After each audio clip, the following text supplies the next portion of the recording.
Now this is the only way to spend Super Bowl weekend.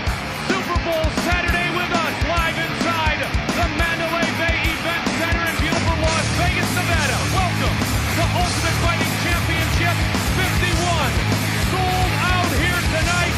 Anticipation galore. Finally we will have it. Tito Ortiz will meet Vitor Belfort. Hi again, everybody. I'm Mike Goldberg, and welcome to UFC 51. Welcome to another Super Saturday. 3 years ago, this fight was supposed to happen. At that time, Tito Ortiz was the light heavyweight champion. Vitor Belfort was right below him. They were both on top of the world. Oh, how 36 months can make a major difference. Now the winner perhaps makes a return to superstardom, while the other travels down a path, perhaps, to obscurity. Our ways to win here in the Ultimate Fighting Championship: 3 judges score the bout. Our bout durations, 3 5-minute rounds, and for our 2 championship fights, 5 5-minute rounds. A 10-point must system is in effect, with the round winner gaining 10 points, his opponent 9 or less, based on effective striking, grappling, aggression, and octagon control. And now to get the night officially started, we check in with the veteran voice of the octagon. Here's Bruce Buffer. Ladies and gentlemen, we are live on the Mandalay Bay Resort and Casino in Las Vegas. Tonight, Zuffa presents UFC 51 Super Saturday, a night of championship mixed martial arts action where the finest fighters in the world will all compete in the ultimate proving ground of champions, the octagon. And now, for the thousands in attendance and the millions of UFC fans watching around the world, it's time to begin the Ultimate Fighting Championship!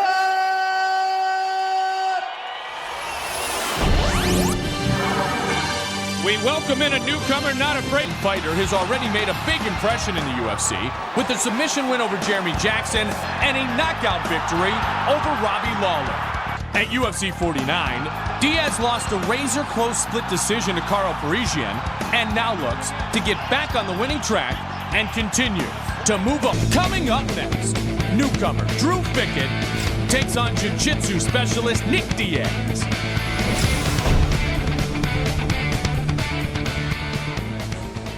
Drew Fickett against Nick Diaz.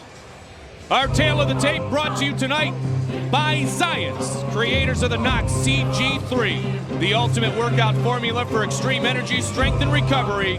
Tale of the tape all night long brought to you by Zions, and don't forget to visit Zions.com. 25-year-old Drew Fickett is 4 years older than Nick Diaz.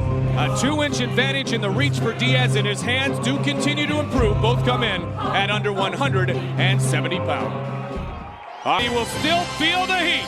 The heat, Karo Parisyan against the Indiana firefighter, Chris Lights Out Lytle.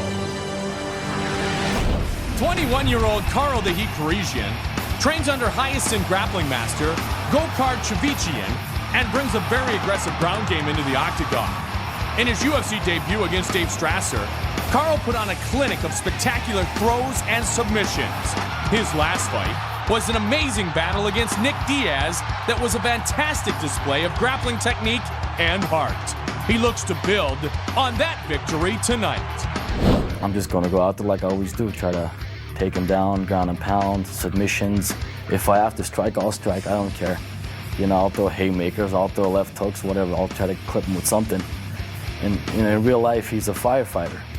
You know, he's still gonna feel that heat, and unfortunately, it's gonna be one fire he can't put out. Chris Lights Out Lytle is a well-rounded veteran with 44 mixed martial arts fights on his record. While he is known as an excellent grappler, Lytle is also a professional boxer with a 12-1-1 record. After choking out Tiki and Ronald Judd in his last 2 UFC fights, Lytle is ready to make a serious run at title contention. The thing I like about this fight is I just think it's just a great matchup due to the fact that I feel like he knows what I'm going to do, and I know what he's going to try and do. There's not going to be any surprises. It's not going to be guessing who outthought the other guy. He's going to try to do his thing. I'm going to try to do my thing, and whoever can impose their will on the other man is going to win the fight. Coming up next, Carl, the Heat Parisian, takes on Chris, Lights Out Lytle. Tail of the tape, brought to you by Science, creators of the Knox CG3, the ultimate workout formula for extreme energy, strength, and recovery. Lytle is 8 years older than Carl Parisian. The reach will not be a definitive difference this evening. Carl Parisian, the Armenian, against the American, Chris Lights Out Lytle. Our referee for this welterweight matchup here this evening at the Mandalay Bay Event Center is Mario Yamasaki. Are you ready? Are you ready? Let's go! Parisian and Lytle, who will bring the heat? Parisian. Lytle ducked under. Carl Parisian throws haymakers. He's a wild striker, very unorthodox. That's the one thing that Nick Diaz talked about in fighting against Carl Parisian, that almost he's tough to train for, Joe, because he brings the expected, so you almost have to expect the unexpected. He's not really a striker, but he's not afraid to strike. I mean, he can punch hard, but he just throws wild. Leg lock. Looking to finish. Swapping leg locks here. Oh, nice Chris punch Lytle by might be in Lytle. trouble, because let me tell you something, Carl Parisian has excellent leg locks. He's out of it. Carl Parisian, favorite technique is the armbar, but the leg locks, as you talked about, great submissions, really, when you look at his skills. And now's a dangerous time for leg locks while they're both dry. Once they get slippery and they get wet from sweat, then they can get out of stuff a little easier, but now it's dangerous. Carl Parisian is very well known in the grappling community for his leg locks. 8 of his first 10 wins overall with a submission win.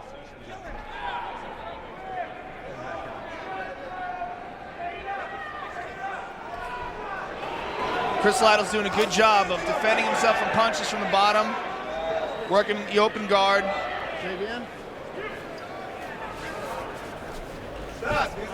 He's throwing some legs up. Looks like he's trying to secure an arm. Well, this is where Lytle, as you said, as a grappler with the jiu-jitsu background, is not uncomfortable. He's a very, very well-rounded fighter. Like I said, probably one of the most well-rounded guys in the game. Very good at defending himself. You're not going to see him make any stupid mistakes and open up and let Carl lift up and start unloading on him. Very good at keeping Carl's hands in check. Keep him occupied the whole time. Nice elbow at Carl. Great flexibility, too. Carl really starting to grow as a mixed martial artist. One of the few guys now, modern day, that we say has judo as their primary. Because still, as you know, Joe, these guys still have a primary. They have secondary, third, fourth, and fifth now, but they still have a primary discipline. Yeah, absolutely. Eventually, it's all going to be mixed martial Yes, arts. But absolutely. at this point in time, yeah, Carl is one of the few guys that has one real primary sport primary discipline that is his best. He's not really a great striker, even though he will strike. But he's a fantastic judo guy. And he can finish, right? Yes, he Break. can. Yep. Now remember, we have to continue the action when it's on the ground, so Mario Yamasaki stands the fighters up. This is Chris Lytle's world right here. Chris can avoid the takedown. Nice knee. Very good knee to the body by Chris Lytle. Parisian ducks under. Lytle pulls him down into his guard. Lytle's looking for an arm triangle right here. He's a little too high on the head. He's going to have to figure out a way to get his body down, but he does have a full guard. If he can keep this position, he lost it.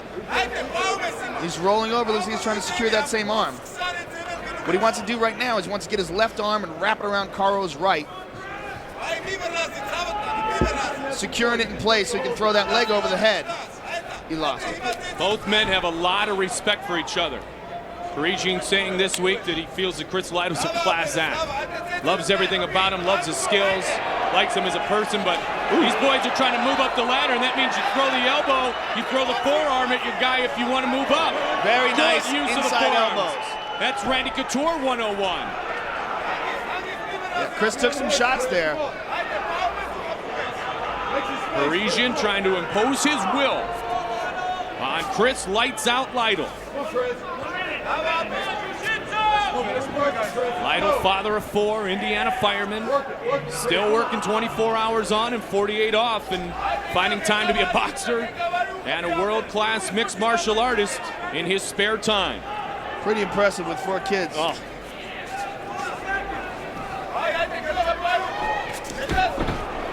Oh, just missed there. Parisian really turning up the heat. Again, no pun intended, but really turning it up here in the first round. Lytle had a little control for a moment, and now Carl Parisian trying to leave an indelible impression in the judges' minds for the first round of action here. It's going to be very hard for Chris Lytle to do something unless he sweeps him. Caro's making it really rough for him on the bottom. Scheduled for 3 5-minute rounds, and the first round about to come to conclusion.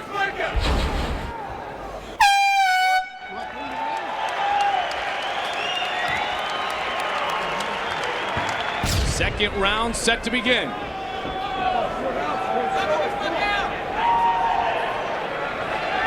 you ready?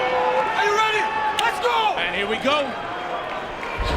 Let's see if Lytle tries to get. This is Chris Lytle's world. Yeah, that was the Patterson. Nice. If Chris Lytle can move away here and keep this fight on the feet, he's got a distinct advantage over Caro. Parisian ducked under that right now. He's got the big throw. Beautiful judo throw. Wow. That's real judo. Landed him on his head. That just goes to show, I mean, you don't see that very often in mixed martial arts, but when a guy's really good at it, that stuff works. 2004 Olympic qualifier, ranked 3rd in the country at 178 in judo, and you saw, I mean, we talked about it in the first round, Joe. That was judo 101 right there. Yeah, he's got beautiful use of the hips, beautiful throws. Judo is so much, as Carl has kind of taught me, so much more technique than it is strength. It's technique, it's flexibility, it's positioning of the body, and then going ahead and rolling with the flip as opposed to the wrestling takedown, which is a lot of times that brute strength. Yeah, absolutely, and it's beautiful. And you know what? It's very humiliating. You get judo tossed like that, and you just feel kind of stupid. You land on your head, and the guy's on top of you. You're like, oh man, did that just happen on TV? And believe me, that takes a lot out of a guy. A common takedown, a regular double leg, that happens every day. You get judo tossed, you know that's going to make the highlight reel. That happens every day to you. Let's take a look at that.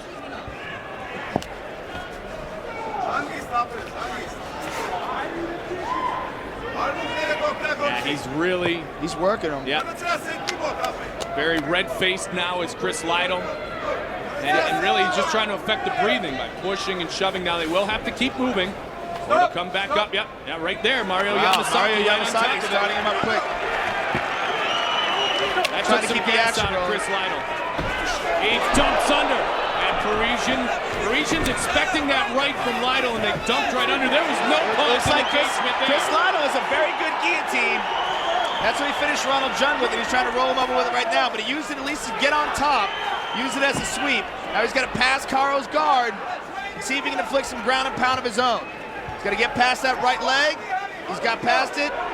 Now he's going to sneak out his own right leg and look to get into side control or possibly the mount. Caro is clinging on to Chris Lytle's right leg. Now he's out. There he's got north-south position. Caro's up. Good job by Caro. And judo toss. Wow. See how he just rolls so smooth? He's like water. Beautiful judo. He used that exact same technique on Strasser. So patient, Joe, and then so explosive. Instinctive. He knows when he's in the position, he feels the weight in the right spot. Woo! He just goes. It's almost, if you want to make the comparison, it's almost when Shaquille O'Neal feels a defending center on his hip. He knows he's got him. He turns, he explodes, and he throws it down, and that's exactly what it was. It was another throwdown for Carl Parisian, who has a definitive advantage on the scorecard. I think judo looks a lot cooler than basketball, no matter what you call it. I was setting myself up for you to say exactly that. Or maybe setting you up to say exactly that. Yeah, there's a big difference between a three-pointer and getting dumped in your head. I was just throwing a little Shaq in there because Shaq Daddy's a good fan of our sport. That he is, and a good man. Yeah, there you go. That was my comparison, brother. Imagine the guard that guy would have with those legs. Are you kidding me now? And the reach. Carl Parisian living up to his nickname of the Heat, putting a lot of pressure on Chris Lytle. Constantly makes you work. Always on top, punching and pounding. It takes your heart away. Two extremely classy young men who really want to continue to improve. Lytle a bit older, 30 years old, but Parisian just at the beginning of the mountainous climb that he could potentially be on. at 22 years of age. Caro looks like he's looking to pass Chris's guard now. He's in half guard. They're battling it out. Okay, looks like he's working a sweep here. It's going to be very difficult to sweep Caro with a butterfly sweep from that position unless you really get a hold, secure one of his arms, and take away his base. His base is excellent. And as soon as he feels that, I mean, because of his judo background, he's got such excellent balance and poise in his positioning. He knows as soon as he feels you going one way, he's going to adjust and bring it back the other way around. Mario Yamasaki doing a very good job of standing these guys up when the action gets stagnant on the ground. Whoa! Again, you see both of them, they don't even pause. They go right back into it. There's no toe-to-toe. Parisian continues, and I hear this phrase a lot in mixed martial arts. It continues to impose his will, Joe. He wants to give Chris Lytle not one bit of breathing room. Another nice takedown by Caro. Chris Lytle's got to do something to change the course of this fight. He's got to figure out a way to either stand and sprawl and keep it on its feet, or he's got to figure out a way to get on top and land some punches of his own. Right now, I have it 2 rounds ahead, Caro Parisian. The thing when you talk about training and training properly for a fight, the one thing for Chris Lytle, because of the wide array of unorthodox skills for Caro Parisian, it's tough to find a training partner to assimilate what Caro Parisian will do to you. Yeah, absolutely. It's very hard to find a guy as good at judo as Caro is. Can Lytle stay on the feet a little bit? Try to turn this into a boxing match. So far, the answer has definitively been no. In my opinion, he's got to keep this on his feet. On the ground, he's getting dominated. And then just winging in there with left hooks is not going to be the answer. He's got to keep him away, and as Caro Parisian's coming in, he's got to catch him. Oh, Caro throws too. He's just so wild, you know? He just doesn't mind getting hit, and he's such a tough dude. Just comes in swinging. Again. And there it is. Now that's where the spirit continues to be broken down. Because Chris Lytle knew he had to try to do something early on when they were on their feet here at the beginning of round 3. Yeah, he's not going to be able to do enough here just by holding in the butterfly guard and keeping his hands up. Caro's going to continue to land punches. I mean, they might not be devastating, but they are scoring points, and he is clearly in the advantage position. Caro just gives you no breath. Just gives you no room. Constantly pounding, peppering away with elbows. It's a different takedown technique than that utilized by our welterweight champion, Matt Hughes. But once they get to the ground, it's kind of that same result because that's what Hughes does. He just continues to bring it in, bring it in, bring it when he brings you to the ground. Not a toe-to-toe fighter. Hasn't gone for a multitude of submissions, but just continues to punish. This is really desperation time for Chris Lytle. He needs something big here. He needs a knockdown. He needs to really punish him in this round to score at least a 10-8 to just bring the possibility of a draw. Because right now, he's in a bad spot. Caro's winning this round. Oh, a nice sweep by Chris Lytle. Now he's on top, and not for long. Caro's up, Caro takes him down. You say, no. I don't think so, dude. And you almost can see the expression, and some of it certainly is fatigue, Joe, but the expression on the face of Chris Lytle, almost like when Tito Ortiz was taken down and down and down continuously by Randy Couture for 25 minutes. Man, what can I do? I can't stop this. It's very hard to be on your back in a fight like this, especially taking punches. You got the guy's weight to contend with. He's on top of you. He can relax. Even when he's relaxing, you're still feeling his weight. And Caro doesn't give you any room to relax. He's constantly throwing punches, constantly throwing elbows. And they're not devastating. He's not killing them, but it's enough to really frustrate Chris Lytle and completely take him out of his game. 2.5 minutes remains in the third and final round. Welterweight matchup, Caro Parisian, Chris Lytle. And now he has side control. Chris is doing a job of bringing him back to the guard, but he's got to do more than this. He's got to, at the very least, he's got to get to his feet. He's got to try to sweep him, but in my opinion, he should try to kick him off, get some feet underneath him, push him off, scramble to his feet, and try to use his hands. That's where he's got the best advantage. Caro's not letting him up, though.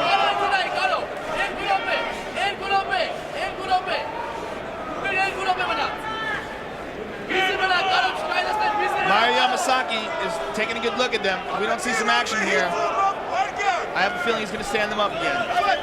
It's almost at this point, Joe, like The only thing that can do it for Lytle is a knockout, because if they get back on their feet, that's a chance he may have.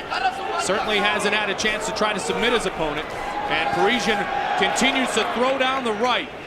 None of them really landed, but then he uses that hand. Gets that hand over the mouth, affects the breathing of Chris Lytle.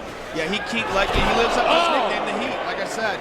Nice pass, side control. He's got a head and arm choke. Can he finish a fatigued Chris Lytle here? You know what? He very might well be able to.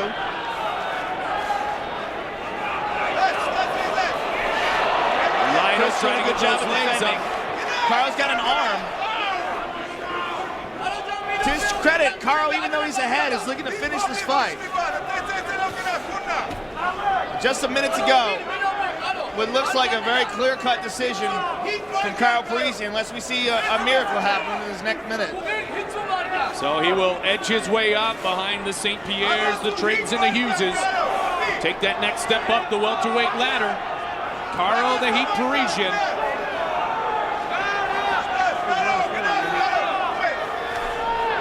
"34 seconds remains in the third and final round. And Lytle's skills have been nullified here tonight.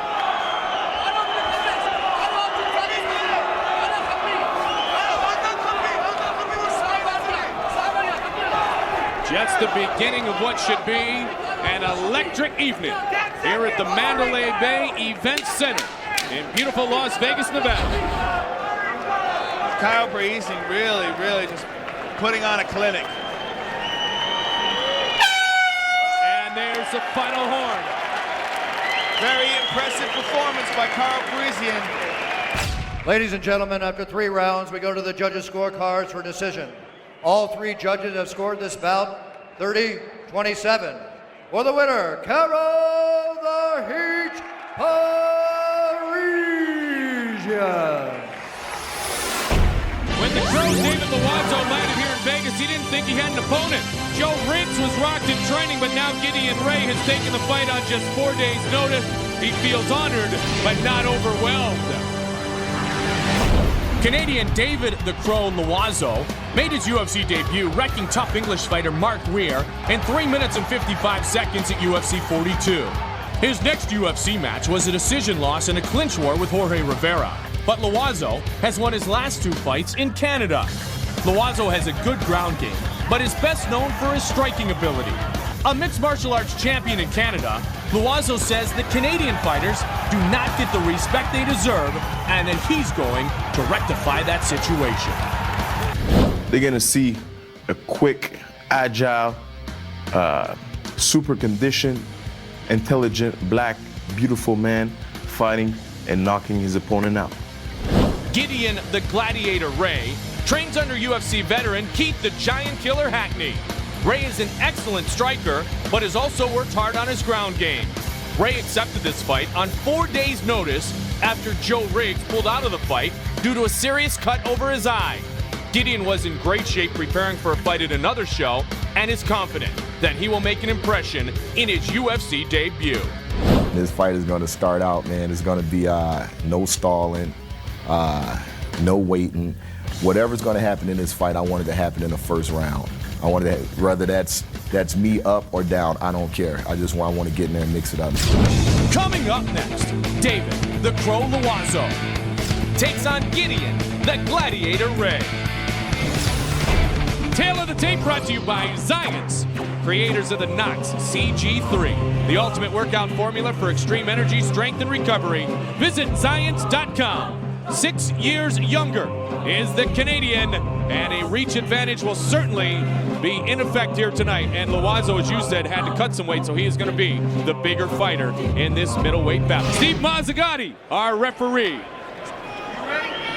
ready? Bring it on, come on. Here we go. Let's see how he comes out. He did say that whatever happens in this fight, wow, high kick and handled neatly, was going to happen in the first round.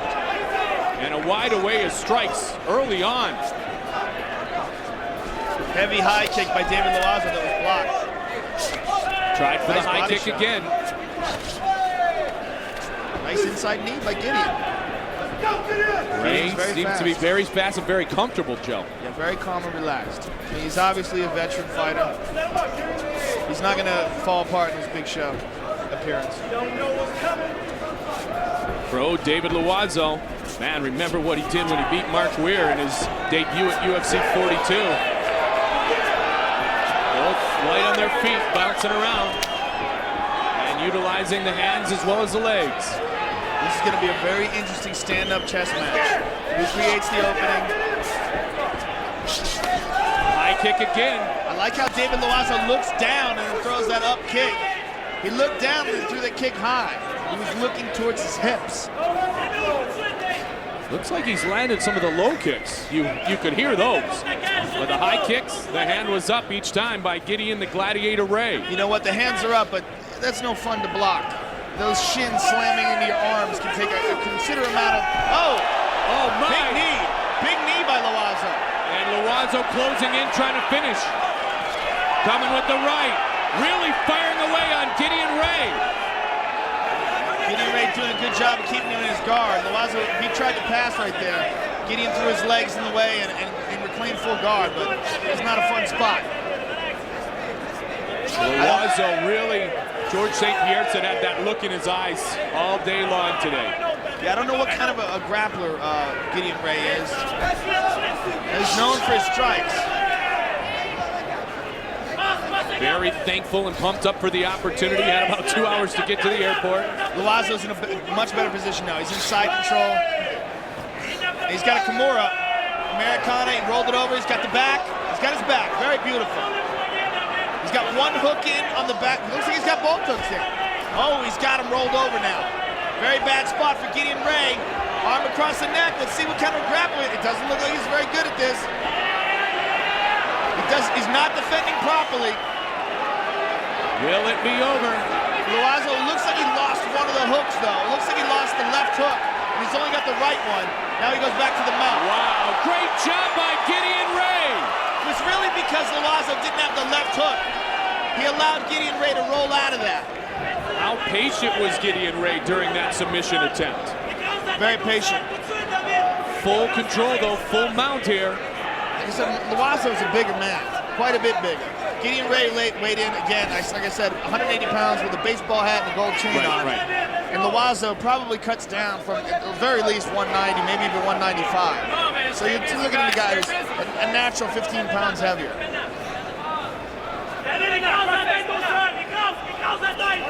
Trying to close that gap. They've got to stay busy on the ground or Mazzagatti will stand them back up. Loiseau has definitive control here, though. Gideon Ray's making some big mistakes, though. As he pushes him and he's trying to roll, if he's gonna, Loiseau can take his back from there again. As he pushes him like that and rolls, what he should be trying to do is free his hips. Use a hip escape, push. There you go. Very nice. There you go. Gideon Ray. Very cue. nice job by Gideon Ray. On cue, and Gideon Ray trying to score some points here in round one. David Loiseau controlling his head and holding him in half guard. Gideon Ray looking to get some payback here. Ray of Loiseau back to his feet. And let's see what we have here. Gideon Ray taking some deep breaths. They touch gloves out of respect. High kick again. One point he's going to set something up with that high kick, like perhaps a knee. The kick again. Loiseau. Ray tried with the left. Ray swinging. Working the left. Now Nice the right. body shot. And a big knee. And he's got the head too to pull it down. The knee, and down goes Gideon Ray. He took a heavy knee there. He had the hands behind the neck and pulled and fired at the same time. David Loiseau has an excellent clinch. Excellent Muay Thai clinch where he throws really good elbows and knees. Like those elbows from the top. Oh, he missed that one. And the first round comes to conclusion. Oh my! Gideon Ray looks rocked. His head is bleeding and he looks very wobbly. And it's all over. It's over. The fight has been stopped. A doctor's stoppage, and it is all over. David the Crow Loiseau victorious here tonight. Ladies and gentlemen, after one round of action, the referee has called a stop to this contest on the doctor's suggestion. for the winner by TKO, David the Colowazo.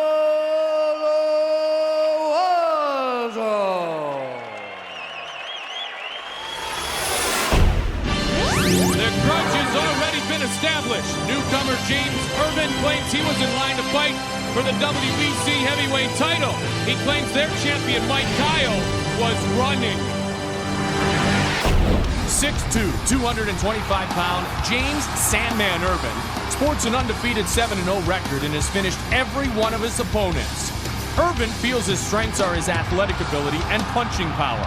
Tonight, he hopes to keep his undefeated record intact as he makes his UFC debut. It's always been a sporting event to me. I've never had a problem with any other fighter. And it's funny because every guy I have fought, I end up being real good friends with them. Someone I can have a drink with or hang out with or call at any time. This is the first guy that I've ran into that's just been a complete prick. And I have people coming to me off the street saying, dude, I hope you whip this guy's ass. 6'4", 240-pound Mike Mac Kyle is a powerful and intimidating fighter. A product of the American Kickboxing Academy, Kyle is known for his raw strength and aggressive striking. Kyle won his UFC debut, knocking out Wes the Project Sims in 4 minutes and 59 seconds of the first round. Tonight when the fight starts, I see him throwing a right hand, me blocking it, coming right down the pipe with the right cross, and KO'ing him. I definitely see it. And like I said, he's never been hit hard. He belongs in the 205 weight class. Coming up next, James Sandman Irvin takes on Mike Mac Kyle. Tale of the Tape, brought to you by Zions, creators of the Knox CG3, the ultimate workout formula for extreme energy, strength, and recovery. Visit Zions.com. James Irvin is 26 years old. Kyle is 2 years younger, but has a reach advantage of 2 inches and a definitive weight advantage in this heavyweight matchup. There is Irvin, his UFC debut. And Kyle the Madman, our referee is Herb Dean. Are you ready to fight? Are you ready to fight? Come on, let's do it. Here we go. Here we go. Oh, the right James quickly. Irvin threw a right kick and ate a right hand. Mike Kyle's on top. He didn't even have his face covered, Joe. He just had his hands kind of hanging there when he threw that right kick. Yeah, looked a little too casual there. Mike Kyle looks very focused. Very upset at his last performance in the UFC. Again, getting knocked out by his very good friend Justin Eilers. And looking for redemption on the big stage.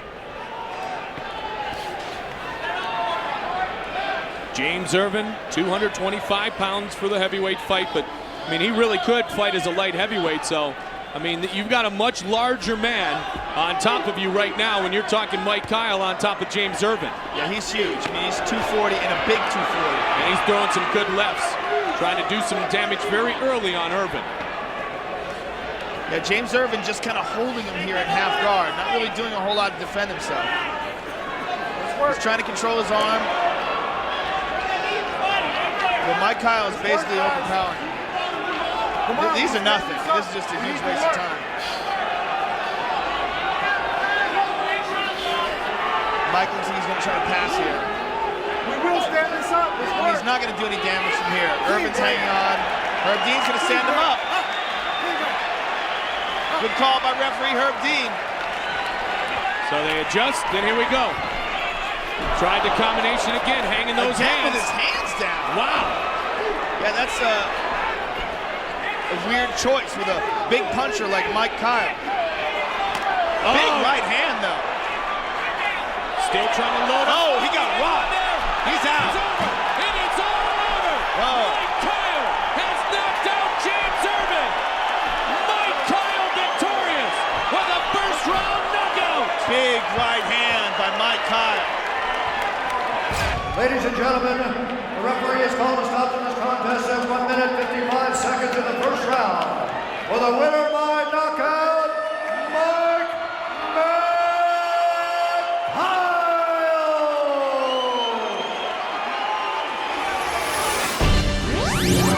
We welcome the headhunter to the octagon. Newcomer Paul Buentello. His opponent returns after an impressive debut against Mike Kyle. Militant-trained Justin Eilers. Heavyweight Paul the Headhunter Buentello gets his nickname from his desire to knock out his opponents as soon as possible.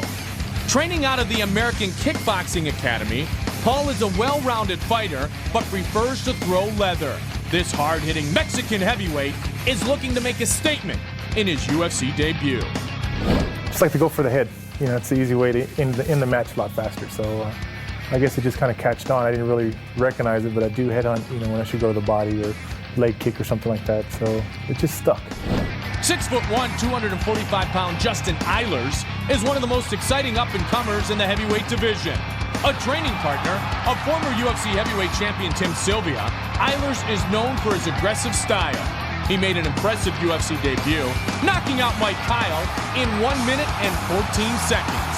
Eilers has won the majority of his fights by strikes, and he hopes to continue that trend tonight. I'm going to go at him, and, you know, he's going to try to land his uppercut, or he's going to try to land his overhand right. You know, I know what this guy has. I've watched film on him. I know what he has to offer. And, you know, putting pressure on him is going to probably throw his game plan out the window. So, you know, I'm going to put pressure on him, and I got some stuff that I've been working on, and I'm planning to inflict some damage. Coming up next, it's heavyweight action as Paul, the Headhunter Buentello, takes on hard-charging Justin Eilers. Our tale of the tape brought to you by Zions, creators of the Nox CG3, the ultimate workout formula for extreme energy, strength, and recovery. Visit Zions.com. Buentello is 5 years older than Justin Eilers. He has a 22-pound advantage. Steve Mazzagatti, our referee.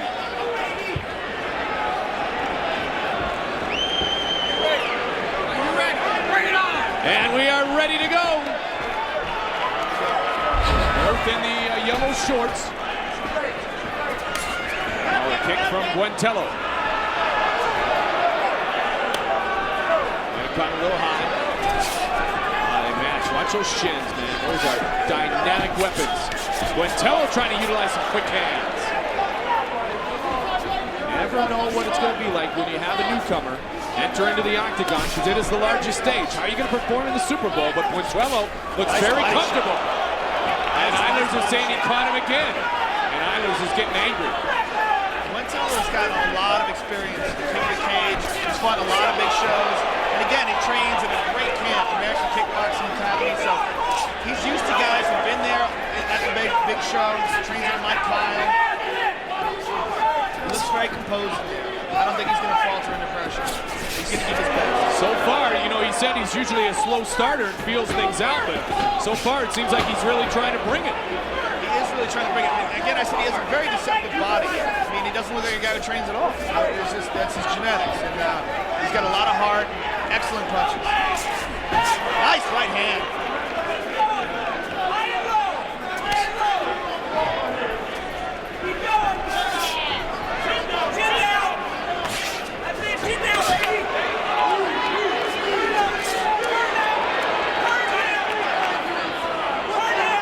Very comfortable on his feet is Buentello.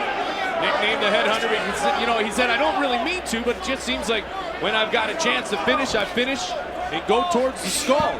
Well, especially with these little small gloves. I mean, it's not like a boxing glove. It's a tiny little 4-ounce glove with very little padding. You can make a lot of impact on someone's hand. A lot of MMA fighters make the mistake of trying to box, trying to cover their hands like boxers do by just kind of like, you know, blocking the punches with their hands. But those little gloves, they get through there.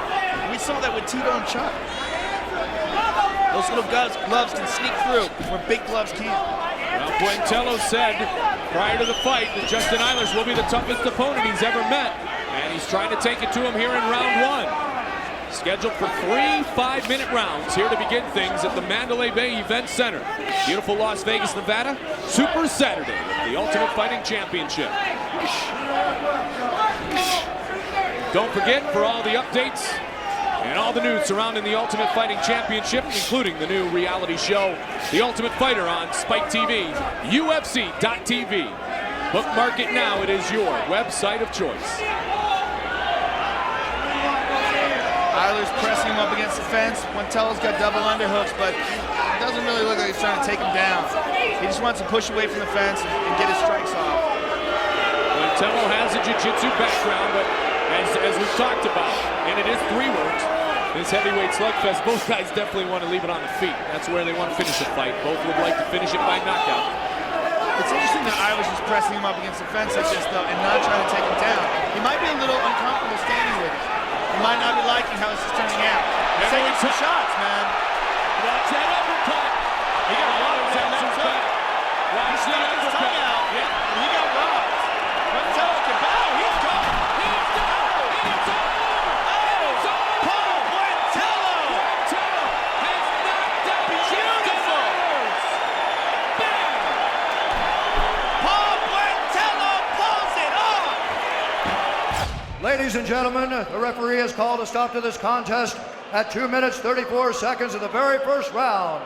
For the winner by knockout, Paul the Headhunter Martello. How happy is that guy? Paul Buentello with a big-time victory, and he does it in dramatic fashion. Here's Kerry Kasem. This is your first fight in the UFC and an spectacular win. How does it feel? Awesome. Woo! We're gonna take you through this. We're gonna show the fight. What's happening? What's going through your head? Slow motion. It's like I always say, don't fear me. Fear the consequences.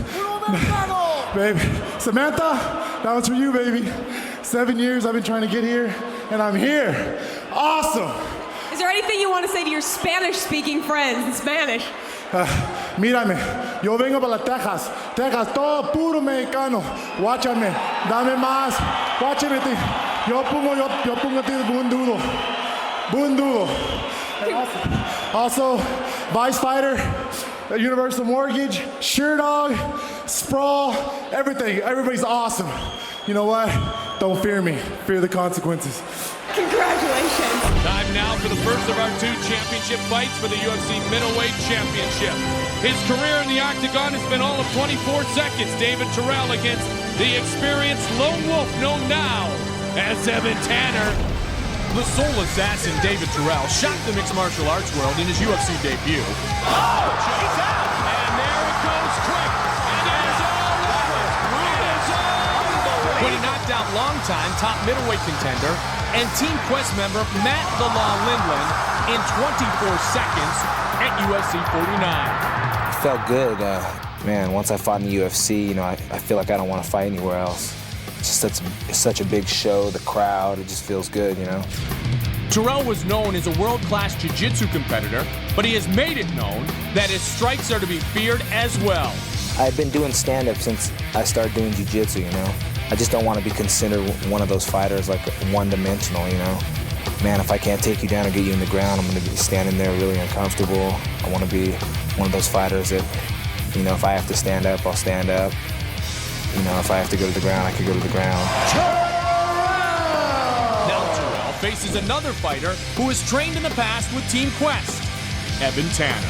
Him not being able to watch a lot of my fights definitely does give me the advantage. It doesn't really matter how many tapes of mine or how many of my fights Dave Terrell watches. You know, my technique has changed every time, and I've got so much more that I haven't been able to show. Making his 12th UFC appearance, Evan Tanner is known for mauling people in the clinch and is dangerous with submissions on the ground. It is all over! Submission victory! Tanner moved down from the light heavyweight division to the middleweight division, enjoying immediate success, defeating the New York badass Phil Baroni twice. I finally decided it was in my best interest to go ahead and drop down to 185, where I can be the larger, dominant fighter, physically dominant, and you know, it's paid off so far. He then defeated slugger ruthless Robbie Lawler by triangle choke in 2 minutes and 22 seconds of the first round at UFC 50. You know, it shouldn't be a surprise if I pull a submission hold from underneath, because that's really what I'm good at. It's good that he's doing boxing, he's winning some of these fights with boxing and submissions, but he just fought 2 guys that were like, fought on 10% of their ability. I've paid my dues, I've spent my time. You know, this is gonna be my day in the sun. Am I supposed to be impressed with that? I'm not impressed at all. Now, Tanner finally gets his shot at becoming the UFC World Middleweight Champion. The fight's going to be brutal. None of that matters when we step in the ring. The fight's going to be brutal. I'm there to win. I want the title. I want that belt too. You know, there's no difference. Of course he's going to say he's hungry, you know? So am I. You know, I've got a lot of experience on him. I've been in the UFC 10 times. You know, we'll see how he holds up to that. I got like 5 people out in a row. I don't know. We'll see after this fight. I think I'm going home with the belt at the end of the night. UFC middleweight champion. Sounds good. Coming up next, the Soul Assassin, David Terrell, takes on Evan Tanner for the UFC World Middleweight Championship. Tale of the Tape brought to you by Zions, creators of the Nox CG3. The ultimate workout formula for extreme energy, strength, and recovery. Visit Zions.com. For the Middleweight Championship here in the UFC, the youngster is David Terrell. All else is even. Evan Tanner, experience in life, experience in the octagon, but will it be the difference? Give your instructions in the backstage area. I expect you to follow the rules at all times and make this a clean fight. Protect yourself at all times. Follow my instructions at all times. Go back to your corners, touch gloves, come out ready to fight. Evan Tanner looks like he's ready to have some fun. He looks like a samurai with that hairdo. Eddie Bravo will score the fight alongside with our judges. Evan Tanner, her Dean, our referee. David Terrell. The winner leaves with the middleweight championship belt. And here we go. Oh, high kick blocked and a smile on the face of Tanner. High and hard. Championship fight, Joe, so it's scheduled for 5 5-minute rounds.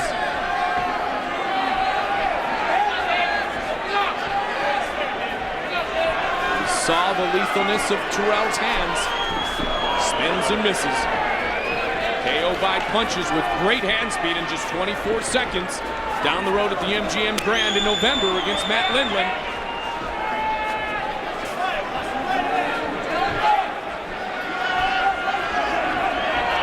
Tanner looks like he's sizing him up here. He hasn't even tried to throw a strike yet. Just trying to see what's going on. Crowd's getting a little restless. Oh, he tries that Superman punch. Terrell goes for the takedown. He's got it. Tried the Chuck Liddell Superman punch and right up his Tanner.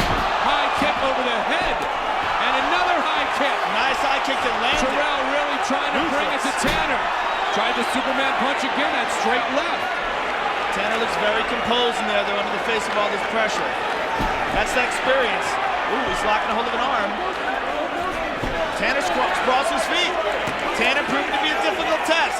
Now Tanner's clinch is outstanding. Uh-oh, guillotine. He's got a guillotine. He's got it deep. David Terrell gets this on you, man. This might be it. David Terrell. It looks like he's got an arm in, but he can still submit him with the arm in. It's not the best position, but he can still submit him. Can Tanner break Tanner looks like he's in trouble. Terrell's not letting go. It's deep in there, too, man. That's deep under the neck. This might be it.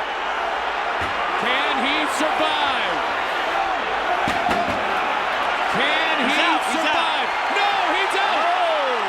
Wow, what a job done by Evan Tanner. Evan Tanner is a warrior. Listen to the crowd react. Like I said, if Dave Terrell is the real deal, he's going to have to survive Evan Tanner. He's going to go through the fire with this guy. And now Tanner in a nice position, half guard, but he's got Terrell up against the fence. He's got to look out for leg locks, too. David Terrell's got some nasty leg locks. Nice elbows. Both of these guys have trained like maniacs, and now Tanner delivering some punishment to David Terrell. The jiu-jitsu man tried to choke out Evan Tanner, and Tanner fights through it. Tanner landed some big punches. Kind of like when Tanner avoided the early barrage of Phil Baroni. They were punches, not a submission attempt, but he fought through it. Dave Terrell does not look very comfortable here. It's not like being dominated. You know, a lot of these guys that win quick and win big, they start believing that they are that guy. The guy that's going to just run over everybody. And when this happens, this is a very humiliating experience. And the guy, there's another dominant guy, is on top of you, pounding it out. That's the real test of your heart. And Evan Tanner right now is bringing big punches. Terrell still trying to block the punches, but he can't get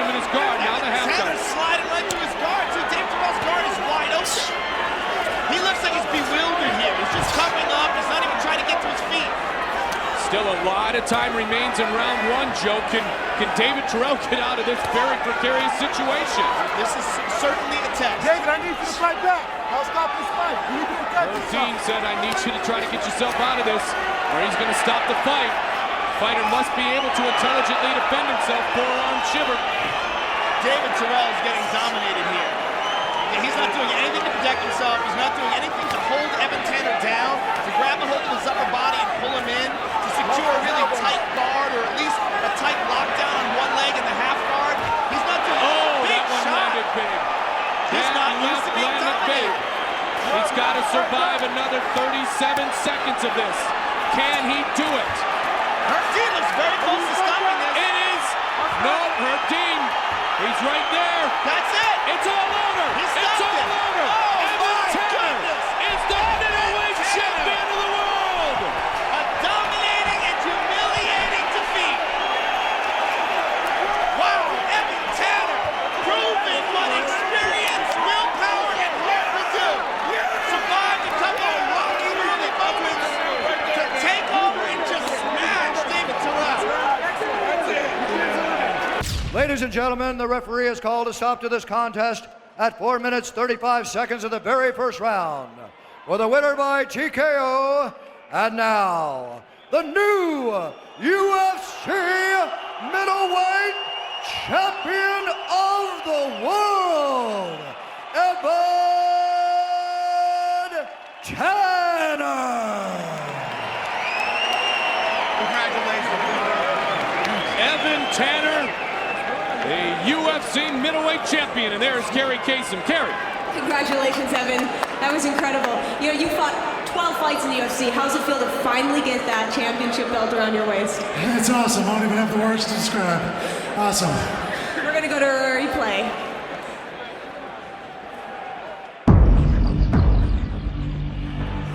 Yeah, I know Dave's got tremendous ground skills. I was just trying to keep him busy, keep him from even thinking about submissions. He's a tough kid.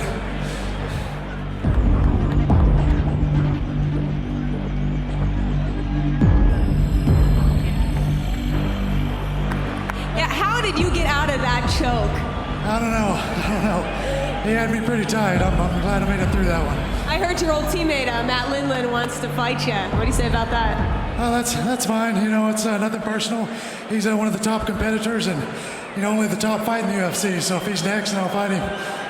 So the betting lines had you as the underdog, even though you're a veteran of the sport.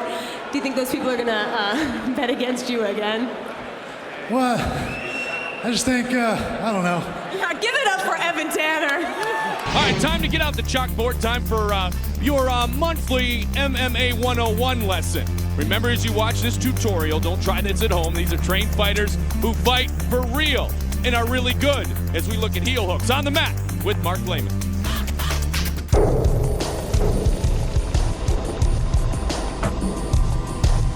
The move that we're looking at today is a leg lock called a heel hook, which if applied properly will do damage to our opponent's ankle and knee. Let's see how it's executed. White is going to be playing an open guard. Black is going to attempt to punch. White is going to lace Black's leg and kick his far leg away. From here, White will trap Black's foot by putting his toes in his armpit and controlling his heel with the blade of his forearm. To finish the move, White will squeeze his knees very tightly together while he pulls his own forearm up to his chin, causing Black to tap or suffer damage to his ankle and knee. Even if the heel hook is not finished, it can transition to other submissions or lead to an advanced position on the ground.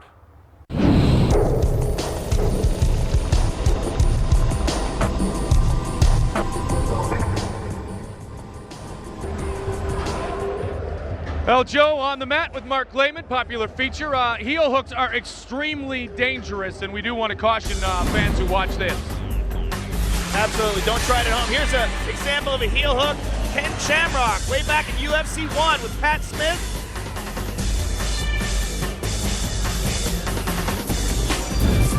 Let's take a second look at it. Cranks the heel, twists the knee, and Pat Smith is forced to submit.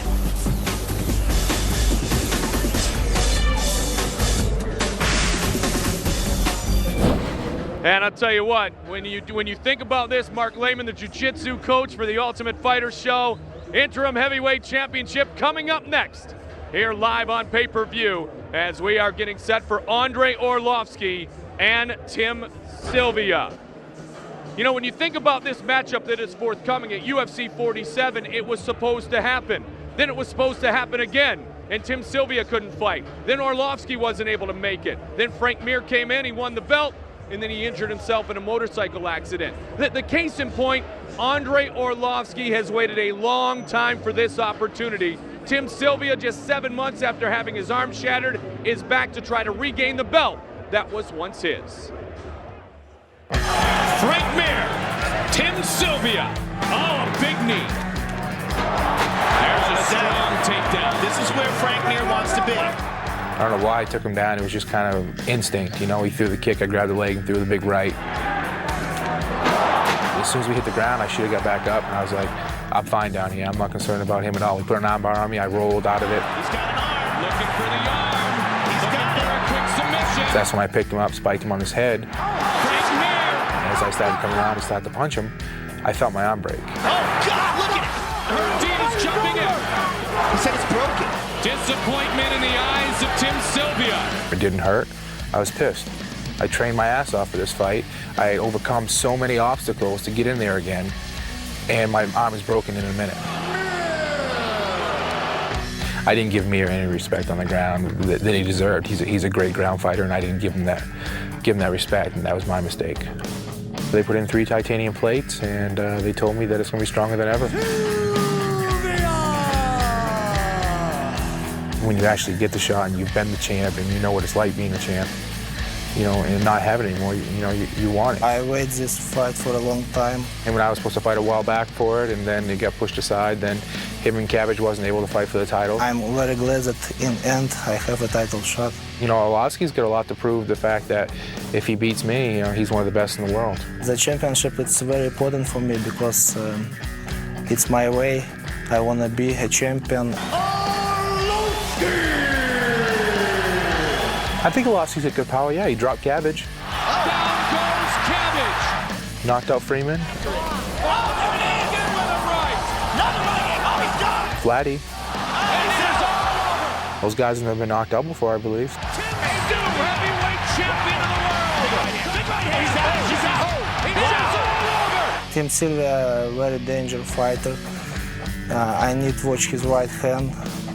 He has heavy punches. I think Arlovski is a talented fighter, tough guy, good stand-up fighter. I haven't seen much of him on the ground. There's a tap. The Russian, the Sambo master, is able to submit his opponent. I hear he's very tricky on the ground. I like boxing, but I don't forget about my wrestling. He hasn't been hit since Pedro Rizzo. No one's hit him. I'm gonna hit him. I think that I'm faster than Tim. I'm gonna knock Arlovski out. He's gonna try to stand with me and he's gonna get hurt. Tim, good luck. At the end of the night, I hold the belt. I've beaten a tough guy. I've owned the division, and that means I get to fight Mir. Tail of the tape for this. The interim heavyweight title fight between Andrei Arlovski and Tim Sylvia, brought to you by Zions, creators of the Nox CG3, the ultimate workout formula for extreme energy, strength, and recovery. Visit Zions.com. The Belarusian is 25 years old. The American is 3 years older. The big difference is in the reach. A 5-inch reach advantage for Tim Sylvia, the much heavier fighter. Tremendous clash for the interim heavyweight title. Andrei Arlovski, Tim Sylvia, referee, Big John McCarthy. Arlovski, questions from Tim. All right, gentlemen, sit back. Let's fight. Clean, fight hard. Let's go. Here we go. Tough for you to be a spectator on this one, Frankie? Yeah, it is difficult sitting in this spot here. I mean, I think it's difficult sometimes to fight, but it's more harder to watch. Frank, if you had a prediction, who would you think is going to win this? You know what? It's a toss-up to me. I really don't know. Arlovski, Sylvia, and here we go. Heavyweight belt on the line. Interim heavyweight title. Get Frank Mir healthy, and the winner will get Frank. How do you counter that big reach, Frank? How do you counter it, and how do you adjust for it early? He's doing the right things. He's moving around. He's using his footwork. You can't, you know, he's definitely not going to be able to want to come straight in. You really realize Sylvia saw a kick before. You really realize how big Tim Sylvia is when you see him dwarf Andrei Arlovski. Oh, big right hand, big shot by Arlovski. Down goes Sylvia. Arlovski trying to come in strong. Oh, he rocked his way there. Looking for the heel hook. Looking for the finish. That was extremely intelligent. Did not. It's very fantastic.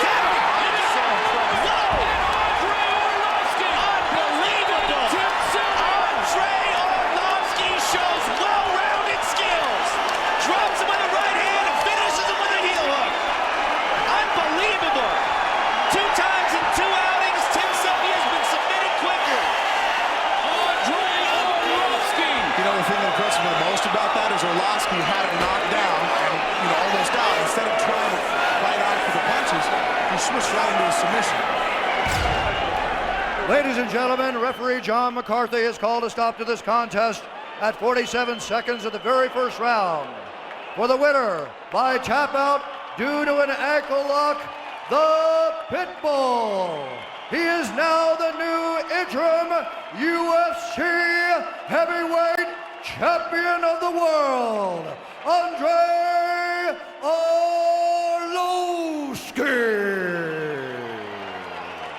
Well, let's check in with Kerry Kasem. Congratulations, Andre. Thank you so much. How's it feel to be a world champion? I feel very good, thank you. Do you want to fight Frank Mir to unify the title? Yeah, I want to meet with Frank Mir, but he was in motorcycle accident. I wish you that Frank will be okay, everything. It's happening, we meeting in the future. So here's the end of the fight. Tell us about it.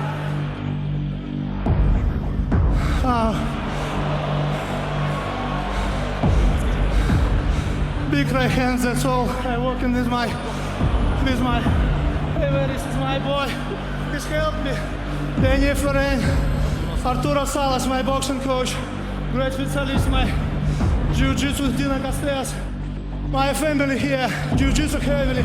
Thank you so much. Thank you, my team. It was your birthday yesterday, so happy birthday. Give it up for Andre, everybody. We are all about the world-famous Octagon and all about continuing to bring great fights to the fight fans around the world. Let's welcome in the unbeaten newcomer from the Sarah camp, Pete Dragosel, a middleweight grudge match for the bragging rights on Long Island against Phil Baroni. The New York badass, Phil Baroni, is fighting to get his career back on track. Baroni became a UFC sensation due to his attitude, punching power, and willingness to slug it out. He scored major knockout wins over Amar Suloev and Dave Manet, but has lost his last 3 fights. He was supposed to fight ruthless Robbie Lawler, but Lawler pulled out due to injury, so now Baroni faces undefeated fellow New Yorker Pete Dragosel. It doesn't matter who you pick. Style-wise, the good wrestlers are knockout standing. The guys that didn't, they could stand. I'll probably knock them out standing, but I can also, beat them on the ground. The ground game has come up a lot in the last couple of years. Pete Dragosel is a student of 7-time UFC veteran Matt the Terror Serra. Undefeated at 5-0, Sel is known for his jiu-jitsu game, but has worked hard on his striking skills with trainer Ray Longo. There is some animosity between the Serra camp and Baroni, and Sel jumped at this last-second opportunity. I think he's a good, very good opponent. He's coming off a few losses. All the pressure's on him. I have nothing to lose, basically, because if I beat him, I'm the man. If he beats me, so what? Coming up next, it's a New York showdown. As newcomer, Pete Dragosel takes on the New York badass, Phil Baroni.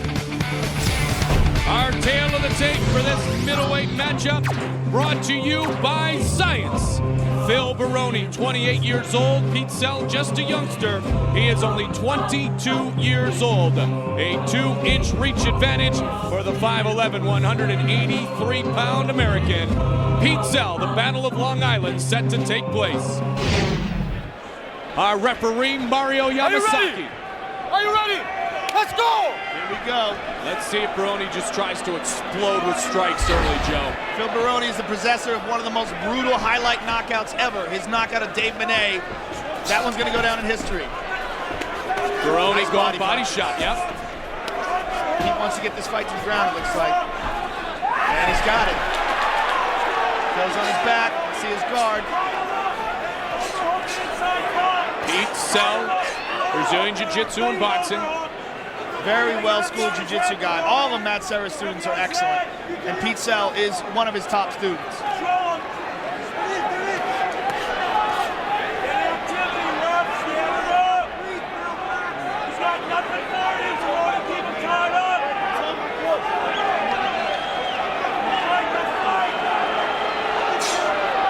Phil Baroni on his backside. This is not where he wants to be, without a doubt.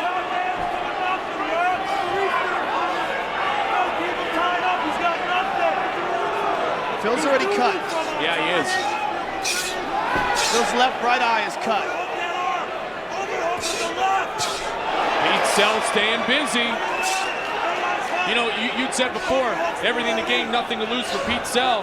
Phil Baroni said he's got a lot to lose. He's trying to get his career back on track. So, despite who his opponent is, he acknowledged he wants to get the win column. He's got plenty to gain.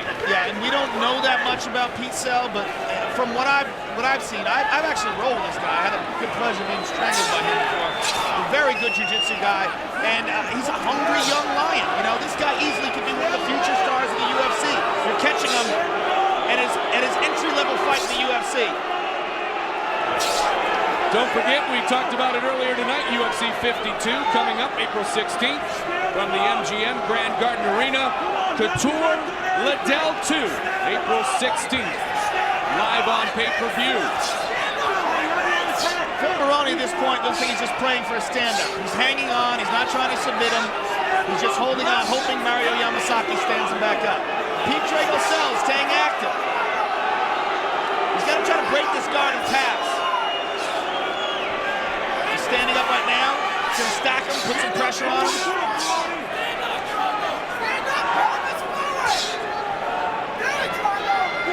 Close guard, Drago trying to extend some ability to throw down a big haymaker. That's what he's looking for. He's looking to break that guard loose. He's looking to get a leg loose, something that can pass. He wants to improve his position. Right now, Phil's just hanging on. Nice elbows by Pete Sell. Phil's bleeding. Pete Sell able to impress his will upon his opponent, Phil Baroni. Here early now, Phil Baroni's been studying jiu-jitsu with Mark Lehman for 3 years, so should be comfortable in the guard after 3 years with a great teacher like Lehman. Well, Mark Lehman's philosophy from the guard is actually a defensive philosophy. He thinks the guy should hang on and wait for a stand-up, and that's what he's doing right now. Phil is just kind of holding on, maybe possibly looking for a sweep, but mostly looking to defend himself, protect himself from damage, which he's doing a very good job of. Pete hasn't been able to get any real good offense here. I mean, he's winning so far, but he's not doing any damage. Phil's in no danger here. He's fine. He's not hurt. He's a little cut, but he's fine. He's just hanging on, waiting for the stand-up. If he gets stood up, that's his risk. Don't forget the UFC CD is available. Ultimate Beatdowns Volume 1 medal featuring Slayer, Hatebreed, and American Head Charge. Phil's up. Phil's up. He is up. Here he goes. All right. This is his world. Now let's see how Baroni is.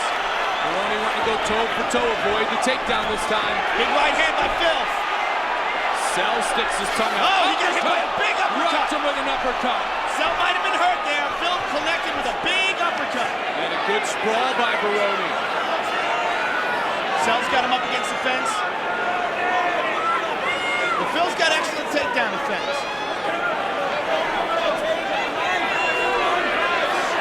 Throws a knee to the body. He's got his head tied up. Can he connect with a knee and be real dangerous from this position, Joe? Yeah, he can. There he goes. There you go. Yeah. 30 seconds remains in round one. Sell doing a lot of things on the ground of Baroni, but Baroni recovering very well. This could turn out to be a 15-minute war. Absolutely. I like the way this one's going. Had a couple of quick knockouts tonight, some rep stoppages, some submissions. Pete Drago Sell proving to be very strong. And there you have the end of round one. Phil Baroni able to get it back to the feet. Every round starts up on the feet, and that's Phil Baroni's big advantage. He landed a heavy uppercut in that last round. No question, and you know when he explodes, he can explode with multiple punches. Baroni using that head to right hand myself. Yep. And he smiled at Phil. Oh, he faked the takedown and shot in for a punch.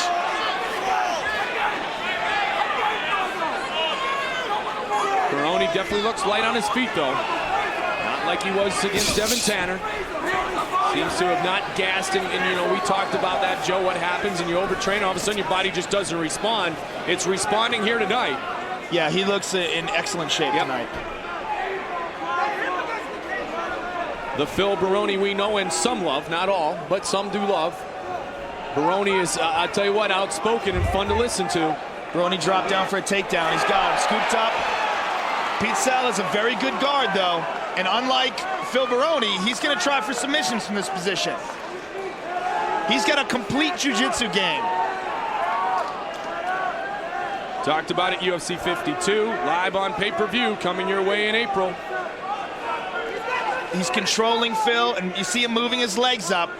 He's looking to try to secure something. Chuck Liddell, Randy Couture, too. That night at the MGM Grand Garden Arena. Phil's got him pressed up against the fence right here, throwing some tight elbows and punches. But Pete is doing a pretty good job of defending himself. And you notice how he keeps raising his legs, lifting his hips up, looking to trap an arm or something here. Baroni gonna there he goes, up yep. the legs. He's looking for Phil to make some sort of a mistake where he lets one arm get through, where he could lock a hold of a shoulder. Get an arm across it, perhaps secure a triangle or an arm bar. In the meanwhile, he's eating some leather. So this is the key with a puncher like Phil. You've got to control his body. And this is what we didn't see David Terrell do. When a guy's on top of you, you've got to control his head, control his upper body. You can't let a guy raise up and punch down on you. And a lot of that comes from really strong guys who are used to being on top. They're not used to being on the bottom. And that we might have seen that in the David Terrell fight. Second round has the guard being utilized by Pete Sell. Is Baroni delivering the same punishment to Sell in the second round that Sell did to Baroni in the first round, Joe? Well, Sell didn't do too much damage with punches. I mean, they made a cut, but it's basically the same right here. It's very difficult. Both these guys are very skilled at a defensive guard and holding the guy in place and not absorbing too much punishment. Phil didn't really take too much punishment. He was, you know, the guy was on top of him, but he didn't get hurt. And it doesn't look like Pete's getting hurt here either. This is just basically a let's see what opens up. As long as Phil is sitting up like that, he's not going to be able to. There he goes. That's a big punch. He's got to raise up to get that big power in. And Pete's holding him down, nodding him. Mario Yamasaki stands him up. Very good call. And if you're Baroni, you don't mind that at all. Not at all. This is his world. See if he can tee one up. Sell has struck back, though. Sell's done well on his feet so far. Well, absolutely. Sell's got some good hands. He's got some good striking. But you got to favor Phil Baroni in these exchanges. He's got heavy punches. All he needs is one punch to put you on Queer Street.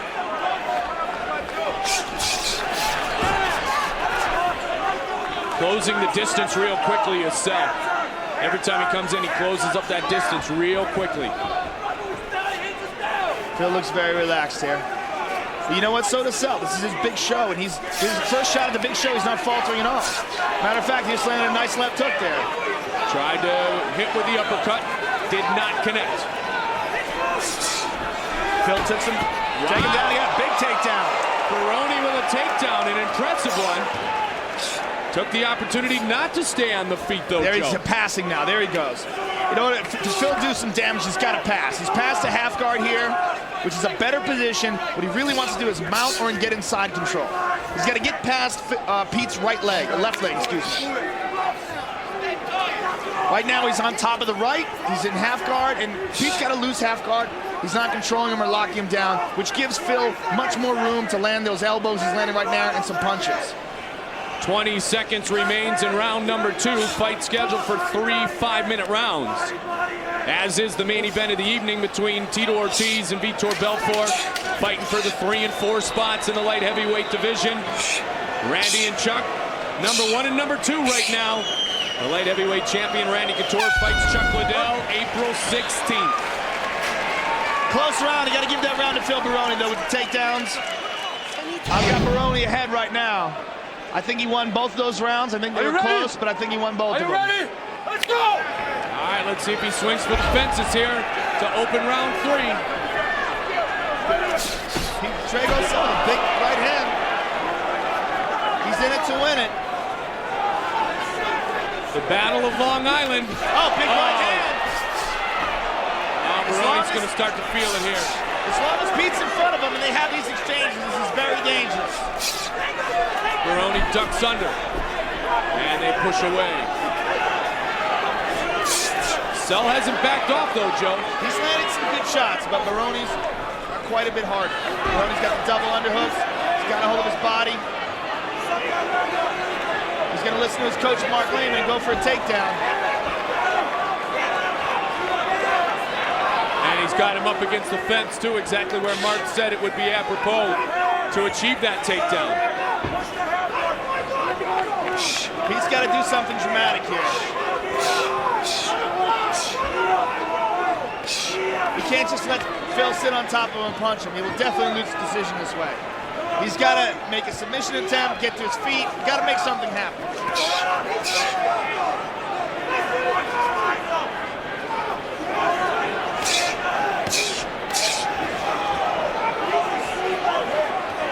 Don't forget, UFC DVDs, distributed by Studio Works Entertainment. UFC 50 on DVD just released.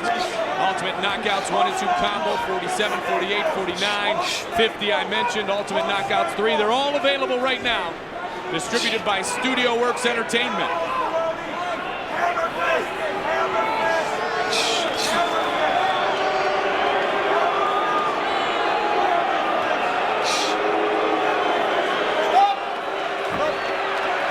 Good call by Mario Yamasaki, standing these guys up. Phil took a look at the time. Saw there's 3 minutes to go. Ducked under the uppercut. 2:50 remains in the third and final round. Phil Baroni and Pete Sell. Uppercut again. By Pete. Baroni covering up. Waiting for the counter, it appears, Joe. Yeah, he's actually calling Pete in. Big right hand. There he goes. He's moving away now. Looking for the takedown. Again. Oh, and a good one. Big slam. Good one. Those are impressive takedowns by Phil Baroni. Phil Baroni's an excellent wrestler. Yes, we don't see it too much because he's such a big puncher, but he's more than capable of taking people down. 2-time All-American wrestler in junior college, started wrestling in 7th grade. He just loves the hand so much, and he's such a powerful puncher. You're right, you don't think about the wrestling skills, but that is his foundation, that is his base. Yeah, absolutely. Pete Sell's got to do something here. He can't just lie here and let Phil punch him from his guard. If he's going for a Kimura, doesn't have it though.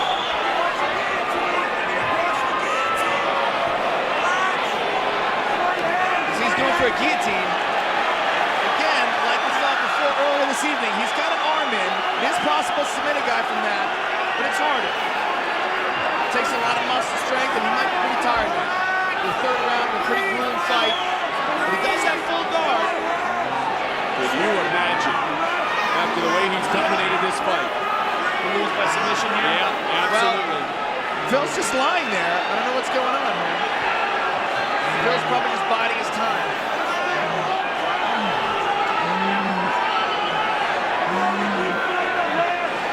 Trying to control his breathing.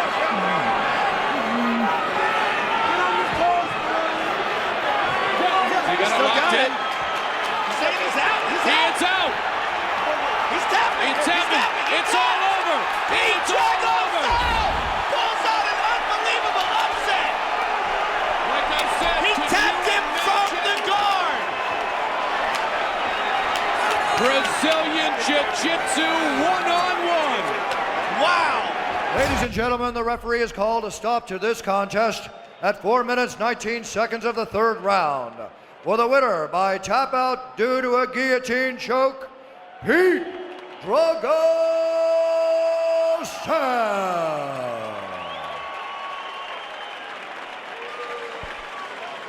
Carrie Kasem with our victor, Pete Sell.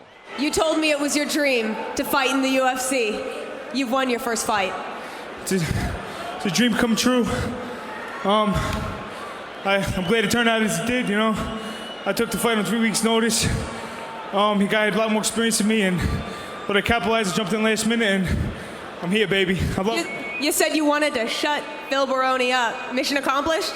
Yeah, man, I respect him as a fighter, but I don't think he treats the general public that good. I think I speak for a lot of fans that are glad we took care of him.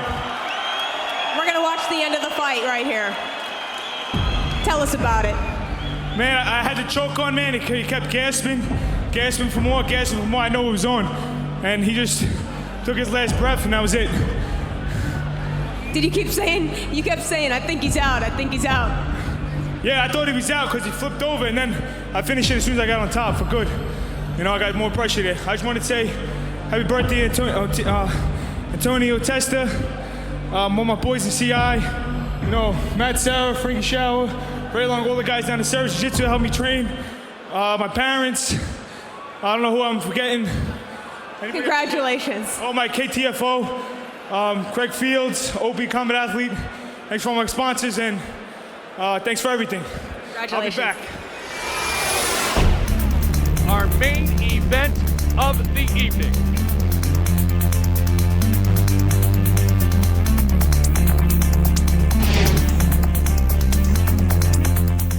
You know, when you break this one down, and it has been broken down quite often, Vitor Belfort and Tito Ortiz, it's quite simple. Both of these men have been atop the light heavyweight food chain. Tito Ortiz was a longtime champion, and then bam, a block in the road, another roadblock, a speed bump, none that he could overcome. Vitor Belfort, same thing. Finally beat Randy Couture. Hit him with the glove, Randy couldn't continue. Randy answered quite quickly. Now they have to discover what is next. Do they go back to the top to fight a Chuck or a Randy? Do they become stars again, or do they fade away into obscurity? The answer will be known soon as Vitor and Tito finally fight. It is all over. Tito Ortiz remains the light heavyweight champion. Phenom, Vitor Belfort. They were the young superstars of the UFC. The best pound-for-pound fighter in the world you're looking at, baby. We did it, Joanna. We did it, mama. They had it all. Then, things began to change. Couture teeing off on Tito Ortiz. It's just humiliating right there. Combinations, uppercuts, shoulders on the hands. I'm sure he's going to learn from this. I'm sure he's going to be back, but this has got to hurt.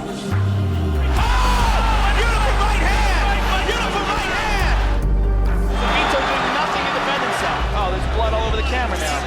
The light heavyweight champion of the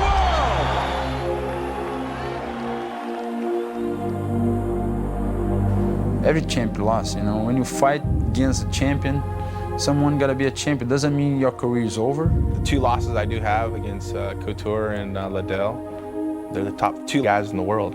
They're not chumps, man. I'm very focused. I'm ready to go there and go after him. You gotta push the tempo to Vitor Belfort because he's a person who's a kid in a man's body. Tito is scared of punching. I saw his fight, he get hurt, he get desperate. I'm gonna go out there and I'm gonna give Vitor a handful of Tito Ortiz. But I know one thing, my hand is faster than his hand and I know he's scared. That's not Vitor talking smack. Vitor never talks smack. Every fight, Tito is a big mouth, you know, he talk. Vitor Belfort, when he gets beat the first round, he's out of the fight. He get beat and he talk. I think he's just afraid. Talk. Can I get in Vitor's mind? Talk. I'm gonna punish him. My job is to fight, not to talk, so I'm here to do my job. Let's get it on! Memories of brighter days drive him now. The Huntington Beach bad boy, Tito Ortiz, will search for his soul. I've been up in Big Bear for about a month, solid. And I've been training 6 days a week. I mean, you can tell by the black eye. And we've been going at it really, really hard. Big Bear is not a champion. Big Bear is a mountain, so for what? The phenom, Vitor Belfort, will prove he has the heart of a champion. I gotta go after him. That's what I have to do. The quest for their return to glory begins here tonight. Tail of the tape for this light heavyweight battle, brought to you by Science. Creators of the Nox CG3, the ultimate workout formula for extreme energy, strength, and recovery. Visit science.com. Ortiz, 4 years older than the phenom Vitor Belfort. He is 2 inches taller. We have waited, and we have waited, and it is finally here. And for the official introductions, the veteran voice of the Octagon, Bruce Buffer. Ladies and gentlemen, these two UFC warriors have now entered the Octagon to finally settle the long-standing score between them once and for all.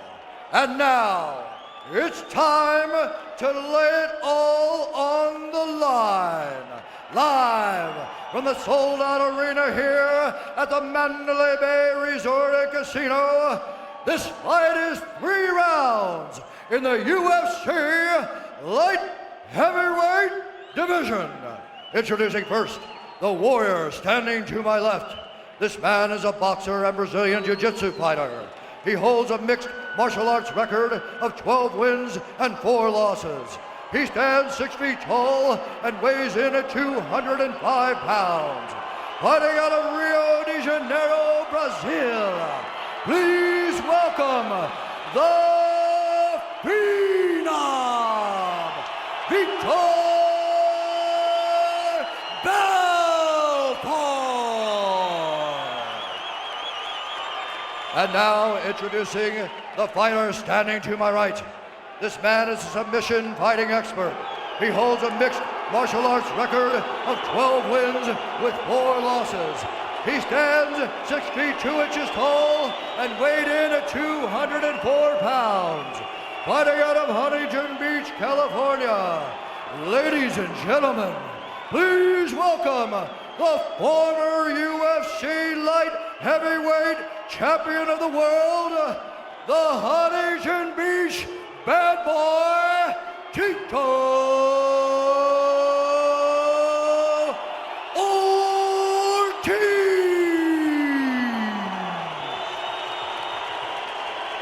Here we go.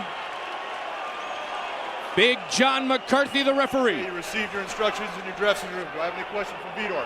Any questions from Tito? Fight hard, fight clean, step back. Let's go. Oh my goodness. Here we go. Vitor Belfort.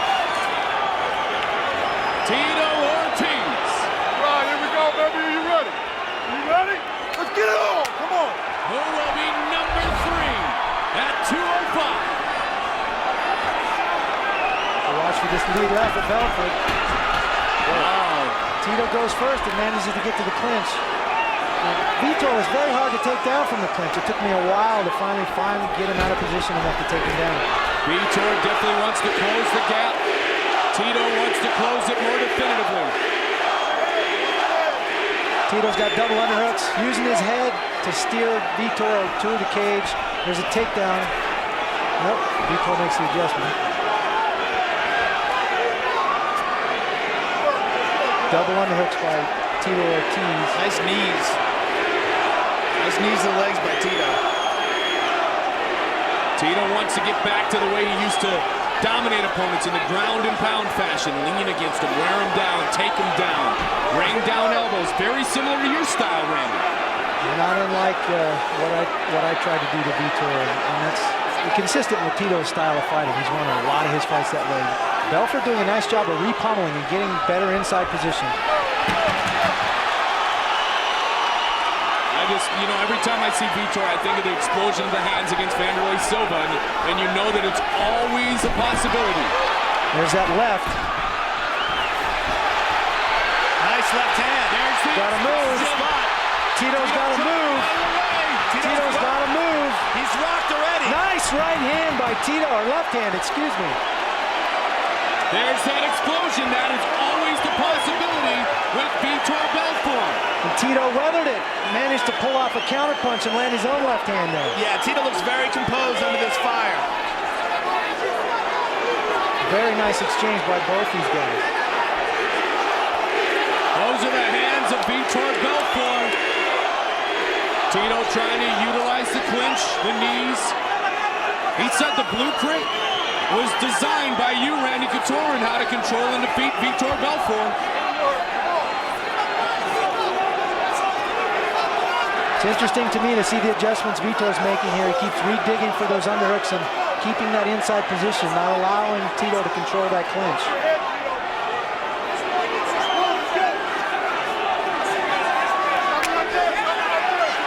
And they step apart again. Tito able to avoid the big trouble a moment ago.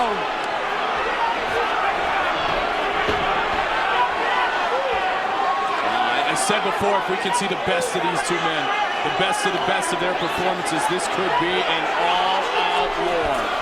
Uppercut. Tito closes the gap. Vitor. Tito trying to get the clinch. Tito trying to do anything to avoid the barrage of Vitor Belfort. Vitor on top is a dangerous spot for Tito. It's exposing his neck. He could be caught in a choke here. A little bit of desperation by Tito for this takedown, and he manages to get it. Now Tito able to do it. Listen to the crowd react. Let's see if Vitor's got some sweeps from his back. Using the butterfly guard. Tito loves this position. He doesn't mind being in someone's guard. Someone's bleeding. Tito's cut. Tito's cut. On his nose. Yep, worldwide event tonight, guys. We'd like to welcome UFC fans watching live around the world. Our broadcast partners, Bravo, Globosat, Wow Wow, and Premiere. The UFC in Japan, Brazil, the UK, Germany. Truly a universal event this evening. This is the main event. Mike Goldberg, Joe Rogan, our light heavyweight champion, Randy Couture, in the booth with us, Gary Kasem. Glad to be with you this evening from the Mandalay Bay Event Center, round number 1. Remember, this is just a 15-minute fight. Non-championship fight. Nice elbows by Tito from the top. Tito had half guard there, and I think that desperation in Tito for that takedown came from that punch to the nose. Yeah. Tito bleeding from the nose, but now he's trying to do what he does.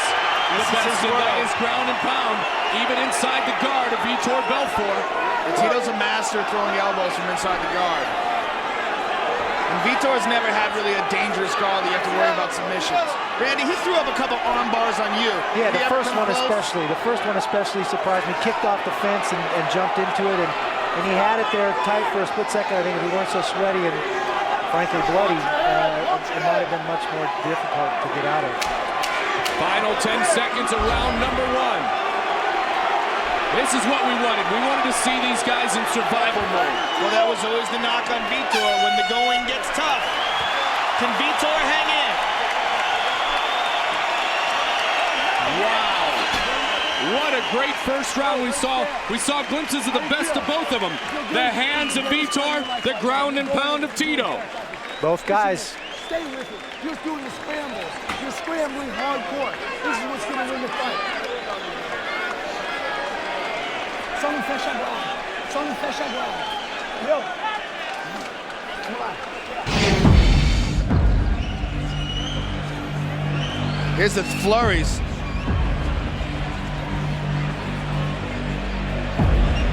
You know, it really, a right hand got through, but most of the, Tito did a really good job of protecting himself. He covered his head nice, used his elbows to deflect a lot of those punches. Looked a lot like the flurry that ended his night in the fight against Chuck Liddell, didn't it, Randy? That's very true. It did look very similar when he parked against the fence and then stopped moving. Similar part of the octagon and everything. But you know what? Yourself included. Every fighter learns from every experience, especially those that are the most adverse. Look at Belfort's body language compared to when I fought him. Eddie Bravo scoring this main event of the evening. Very close round, great round though, but even though Vitor unleashed a flurry early in that round, Tito survived. He ended up getting the takedown, landed big elbows for the remainder of the first round, 10-9, Tito Ortiz. All right, thank you, Eddie Bravo, scoring the main event of the evening for us. Looking for the shoot, good sprawl, yep. It's a nice fake by Tito. Hey, you said before, Randy, guillotine! Guillotine attempt here. Tito bailing out. Tito bailing out, giving up that top position to get out of that choke. But Vitor not easy to take down, is he? No, he's made some adjustments. He's doing a nice job of staying inside and neutralizing the clinch of Tito Ortiz. Tito mixing it up nicely, though. He's faking, he's putting some shots in there and getting to the clinch. Both guys really doing a nice job in this fight. Vitor's got him in side control now. Look for some elbows from here. Look for the left elbow. Vitor's a left-handed guy. Don't forget final episode of the Ultimate Fighter. April 9th. Here's an Ultimate Fighter extraordinaire. Vitor Belfort raining down on Tito Ortiz. Tito against the fence. Tito's taking some shots here. He scrambles, gets the guard. Hey, how about Tito going for it? Looked like an armbar attempt almost. Nobody's ever doubted Tito's ability to try to stay in the fight. Here, though, man. Vitor looking at him. McCarthy right on top of the action. The crowd reacting. Tito's got to make something happen here.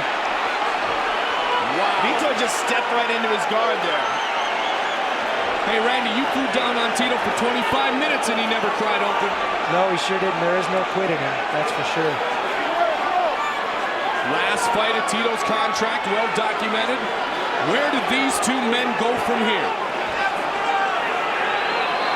Tito was using some sort of a body triangle to hold, he was at least, to hold Vitor in place. Vitor is not even trying to pass yet.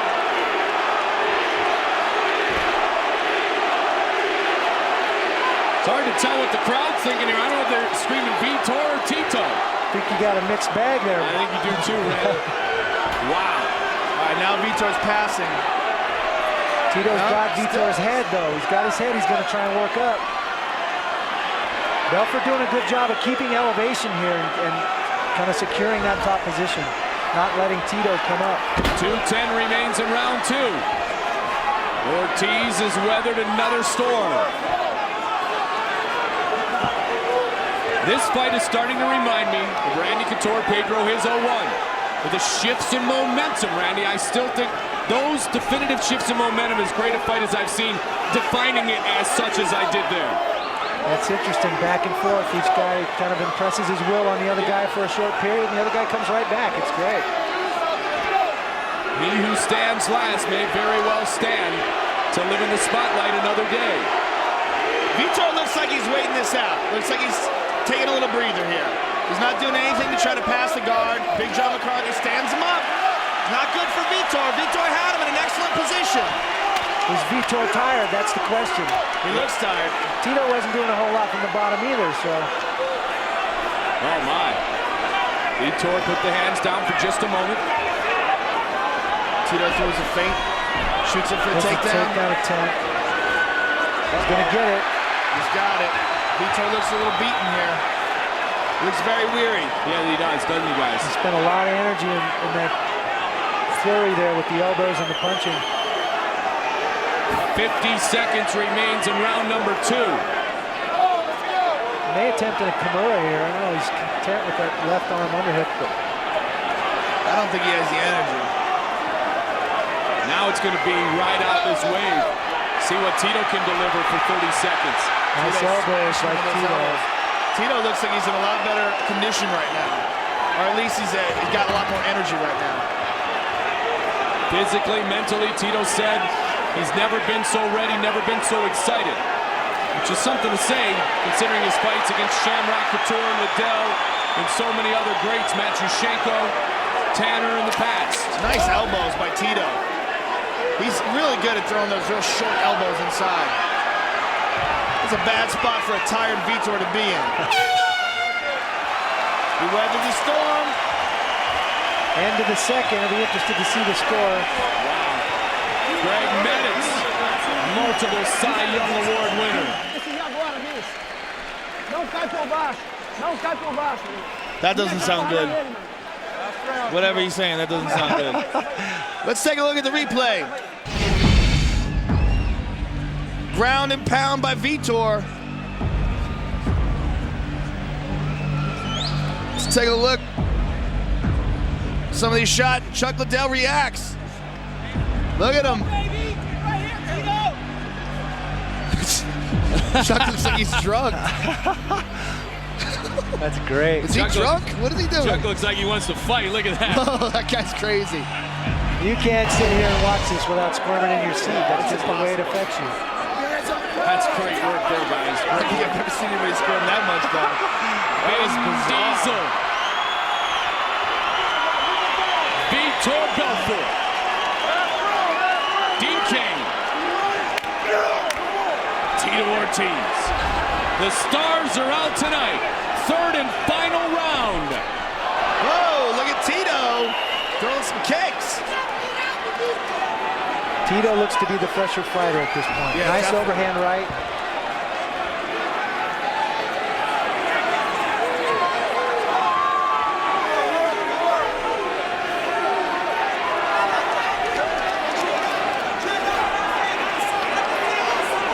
So I have it 1 round apiece here, I think. Yeah? I think Vitor did enough in that second round to pull that out as a 10-9 round. This third round could determine this fight. Can't hold the fence, and down goes Vitor. It may truly be the third and definitive defining round. And Tito's going for it. Yeah, he is. Tito's fresh. He definitely looks like to be the fresher fighter. Conditioning has never been a question really with either guy, Randy. Well, both guys have great gas tanks, and they'll be going the entire 15 minutes. Don't forget Randy Couture, the man sitting next to me right now, and Chuck Liddell will fight for a second time for the light heavyweight title. You saw it, UFC 52, April 16th. These men trying to go in the 3 and 4 battle in the very loaded light heavyweight division. Randy the champion, Chuck the #1 contender. Tito and Vitor, the 2 former champions. Vitor's got to do something here. He's got to sweep him. He's got to get to his feet. He's got to figure out something to stop this. Otherwise, he's going to lose the decision. He can't let Tito press him up against the fence and smash him like this. Vitor's got a little cut under his left eye. See one of those elbows. Tito is great with the elbows, Randy. And then tight. All he needs is a couple inches to drop him. And he's staying busy. And he's got a definite position of dominance, even though it's in the guard. Open guard now closed. Less than 3 minutes left. Vitor's got to do something. He's got to open his guard and get his feet on those hips and start creating some space and try and find a way out from underneath Tito right now. Tito. There's a nice up kick. Yeah. Tito trying to pass the guard now. He's got half of it. And the other half is wide open. He can pass. Vitor's legs are wide open. He could move to the mount here.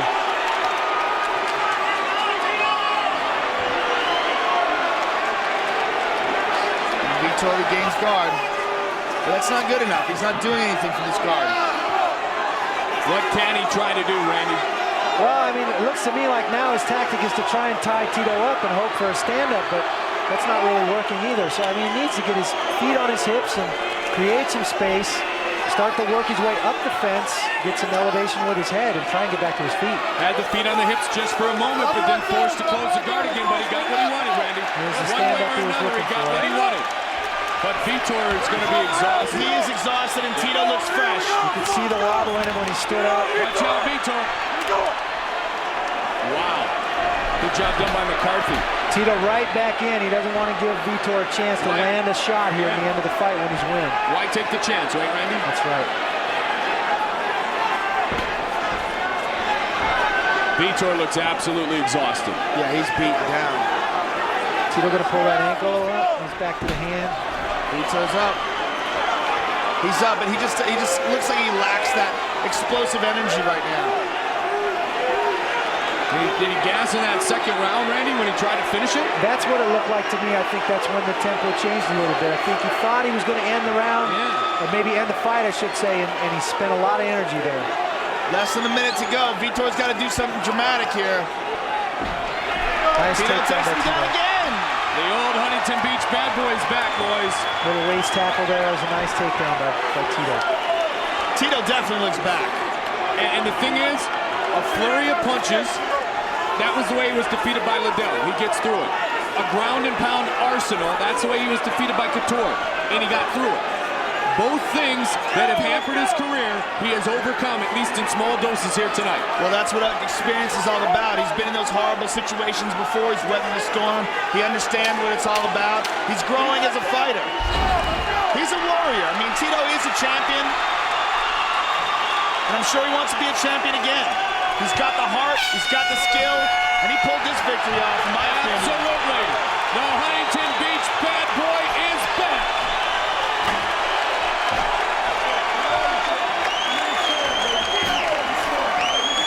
Team Punishment told me he was ready, and definitively he was this evening. Very impressive performance by Tito Ortiz. He weathered some heavy moments, took some heavy leather, and dished out more than his own share. What a great fight. Back and forth, both guys looking very impressive.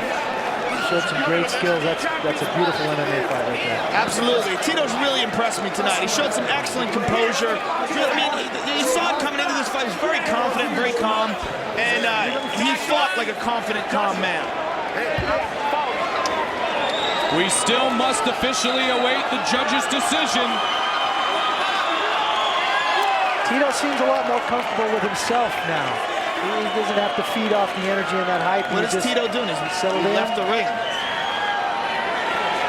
He's walking around. Yeah, he came out early, and Michael. He's going into the stage. Look at him. He's running into the crowd.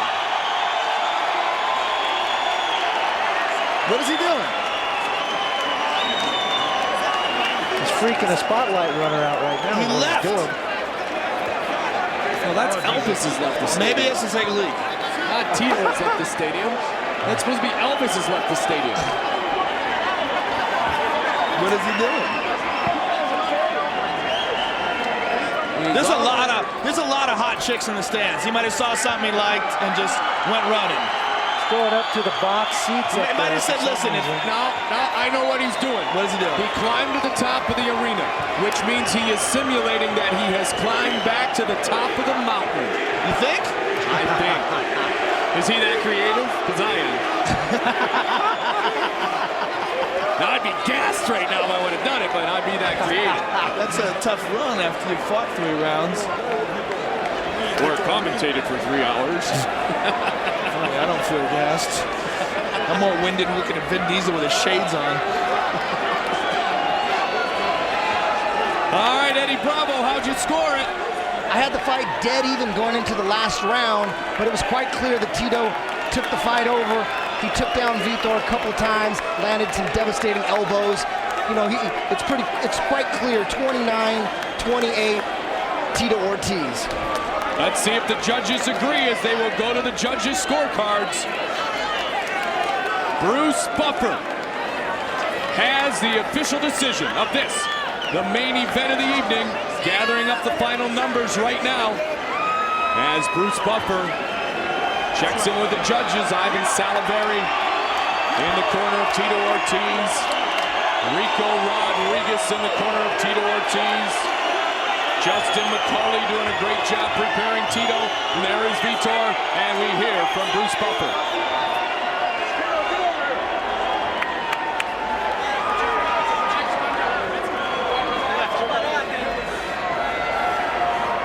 Ladies and gentlemen, after 3 rounds of action, we go to the judges' scorecards.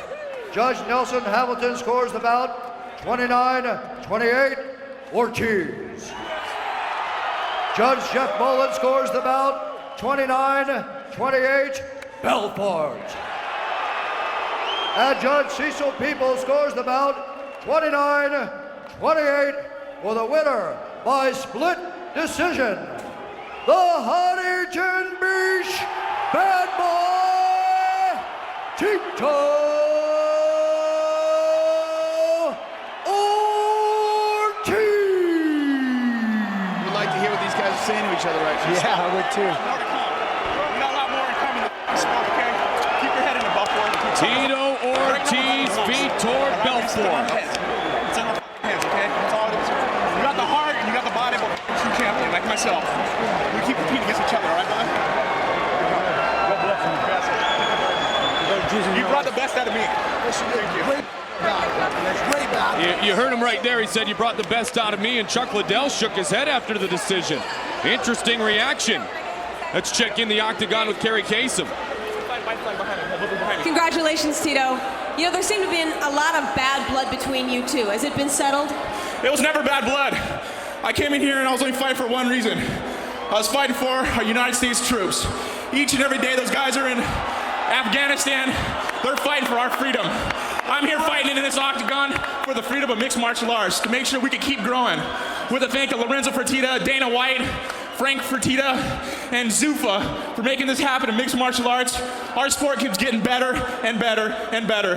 The sky's only the limits, just as long as we keep working as martial artists in this octagon. I have to ask you, where'd you go when you took those stairs? All right, it was kind of funny because I do a lot of visualization before I fight. I visualize me coming in the octagon. I visualize McCarthy saying, are you ready, let's get it on? And I visualize my hand raised at the end. Well, before this, I visualized going up in the audience, because each and every one of these fans are the best fans in the world. We sold this place out once again. Thanks to fans like them, we keep producing and we keep making this sport grow each and every day. I have to ask you, Randy and Chuck are going to square off at UFC 52. Who's going to take it? I hope Chuck takes it. That way so I can kick Chuck's ass. Me and him, we owe each other. He owes me one. He got the best of me the first time. I'll come in here the second time. But before that happens, I hear there's a little Kenny Slamcock or Shamrock or something like that. He keeps talking his smack, and he wants to step in. Well, Chuck knows we can do it. We can do it again, bro. Anytime you want, bro. You won't step in the ring with me again. You know that. I'd love to step in the ring again. That ain't a problem at all. I'll knock you out again. You'll knock me out again, but I'll step in this octagon. Next time I will stop you. You're going out again. We can go ahead, and you will be the last of the Mohicans. Anyways, he'll have his time. But Ken Shamrock was talking a little smack, and I know that old man's in the house. If you care for another beating, Shamrock, step up. I'll make you remind yourself that I am Rick James and you are my bitch. Congratulations, Tito. Here he comes. Here comes Ken. All right, here comes Ken Shamrock.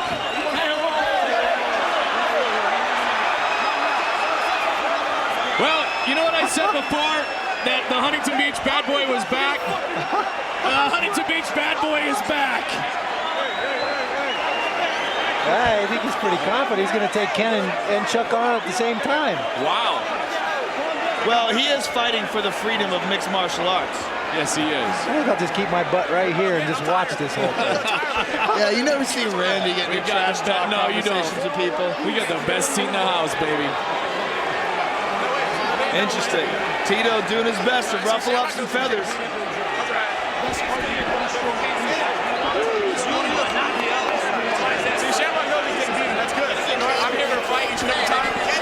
Wow, Ken Shamrock comes in. Vitor Belfort disappointed back inside his locker room. Defeated tonight by the Huntington Beach bad boy. I really think he punched himself out in that second round in that little flurry. And he spent a lot of energy, and he never really recovered after that. What you have always said, and that has always been the knock on Vitor, is that in the grit, when it gets gritty, that's when he falls apart. And Tito really brought it, really pressed him, really took his heart. Wow. We got some fired up guys again, buddy. Kenny's a little fired up, understandably, after that comment. He's very angry. Let's check back in with Kerry Kasem. What's going on in your head, Ken? All I hear him is talking. That's all I've heard him do so far, is running his mouth about how he's going to do this and how he's going to do that. Hey, all I hear is you talking. You want to fight me? I'm standing right here. I accept your challenge. What about you? Do you accept my challenge?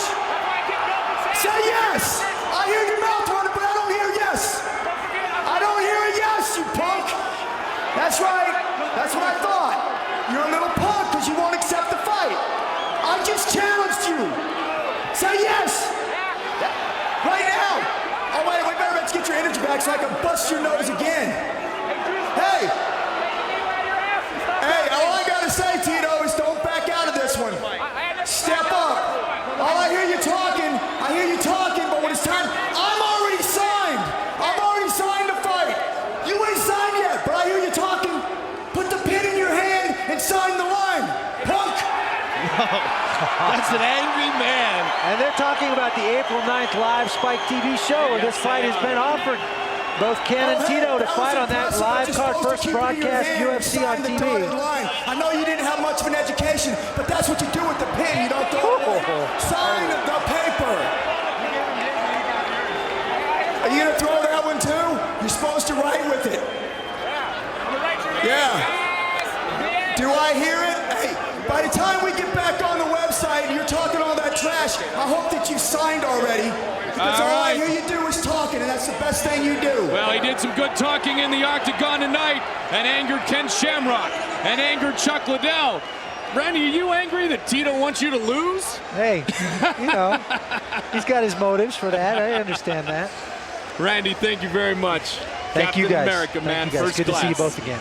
Randy Couture, the light heavyweight champion, Tito Ortiz. Well, that is the Huntington Beach bad boy returning to his former roots, and that is someone who is extremely confident in his abilities. You know, every division seems to be loaded right now here in the Ultimate Fighting Championship. The fireworks in the light heavyweight division, the Ken Shamrocks up in the welterweights as well, with Trigg and Hughes for a rematch ahead, and then you see guys like Diaz wanting to stay right in the mix. Yeah, it's a very deep division. You know, all the divisions now are deep. I mean, the 185-pound division, now we have a new champion. Right. Evan Tanner stepping up in a big way and demolishing Dave Terrell with a huge upset, even though Terrell had only had one fight in the UFC. He was the prohibitive favorite coming into this fight. And we Very have impressive. a new interim heavyweight champion, and that man is Andrei Orlovsky. Orlovsky awarded with our submission of the night, brought to you by our friends at Tap Out Clothing at InYourFace.com. Andrei Orlovsky on the big man. Tim Sylvia didn't go for the arm, went for the leg instead.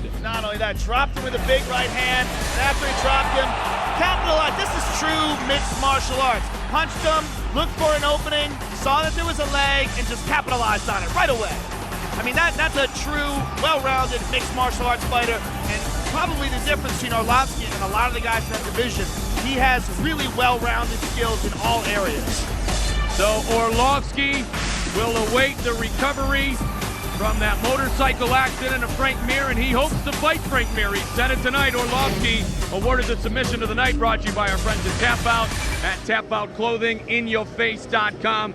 Joe, I'll tell you what, Evan Tanner, an animal, as you said, and Tito Ortiz, I think most notably, back to the old Tito Ortiz. Without a doubt, Tito Ortiz just showing true championship heart and mettle and real improvement. Real improvement in being able to overcome adversity, real improvement in being able to dominate position, and very impressive performance for him. The big question will be asked now, where does Vitor go from here? He is dejected. He is beaten down tonight by the Huntington Beach bad boy, Tito Ortiz. We thought it would be a Super Saturday, and it was a Super Saturday here at the Mandalay Bay Event Center in beautiful Las Vegas, Nevada, brother.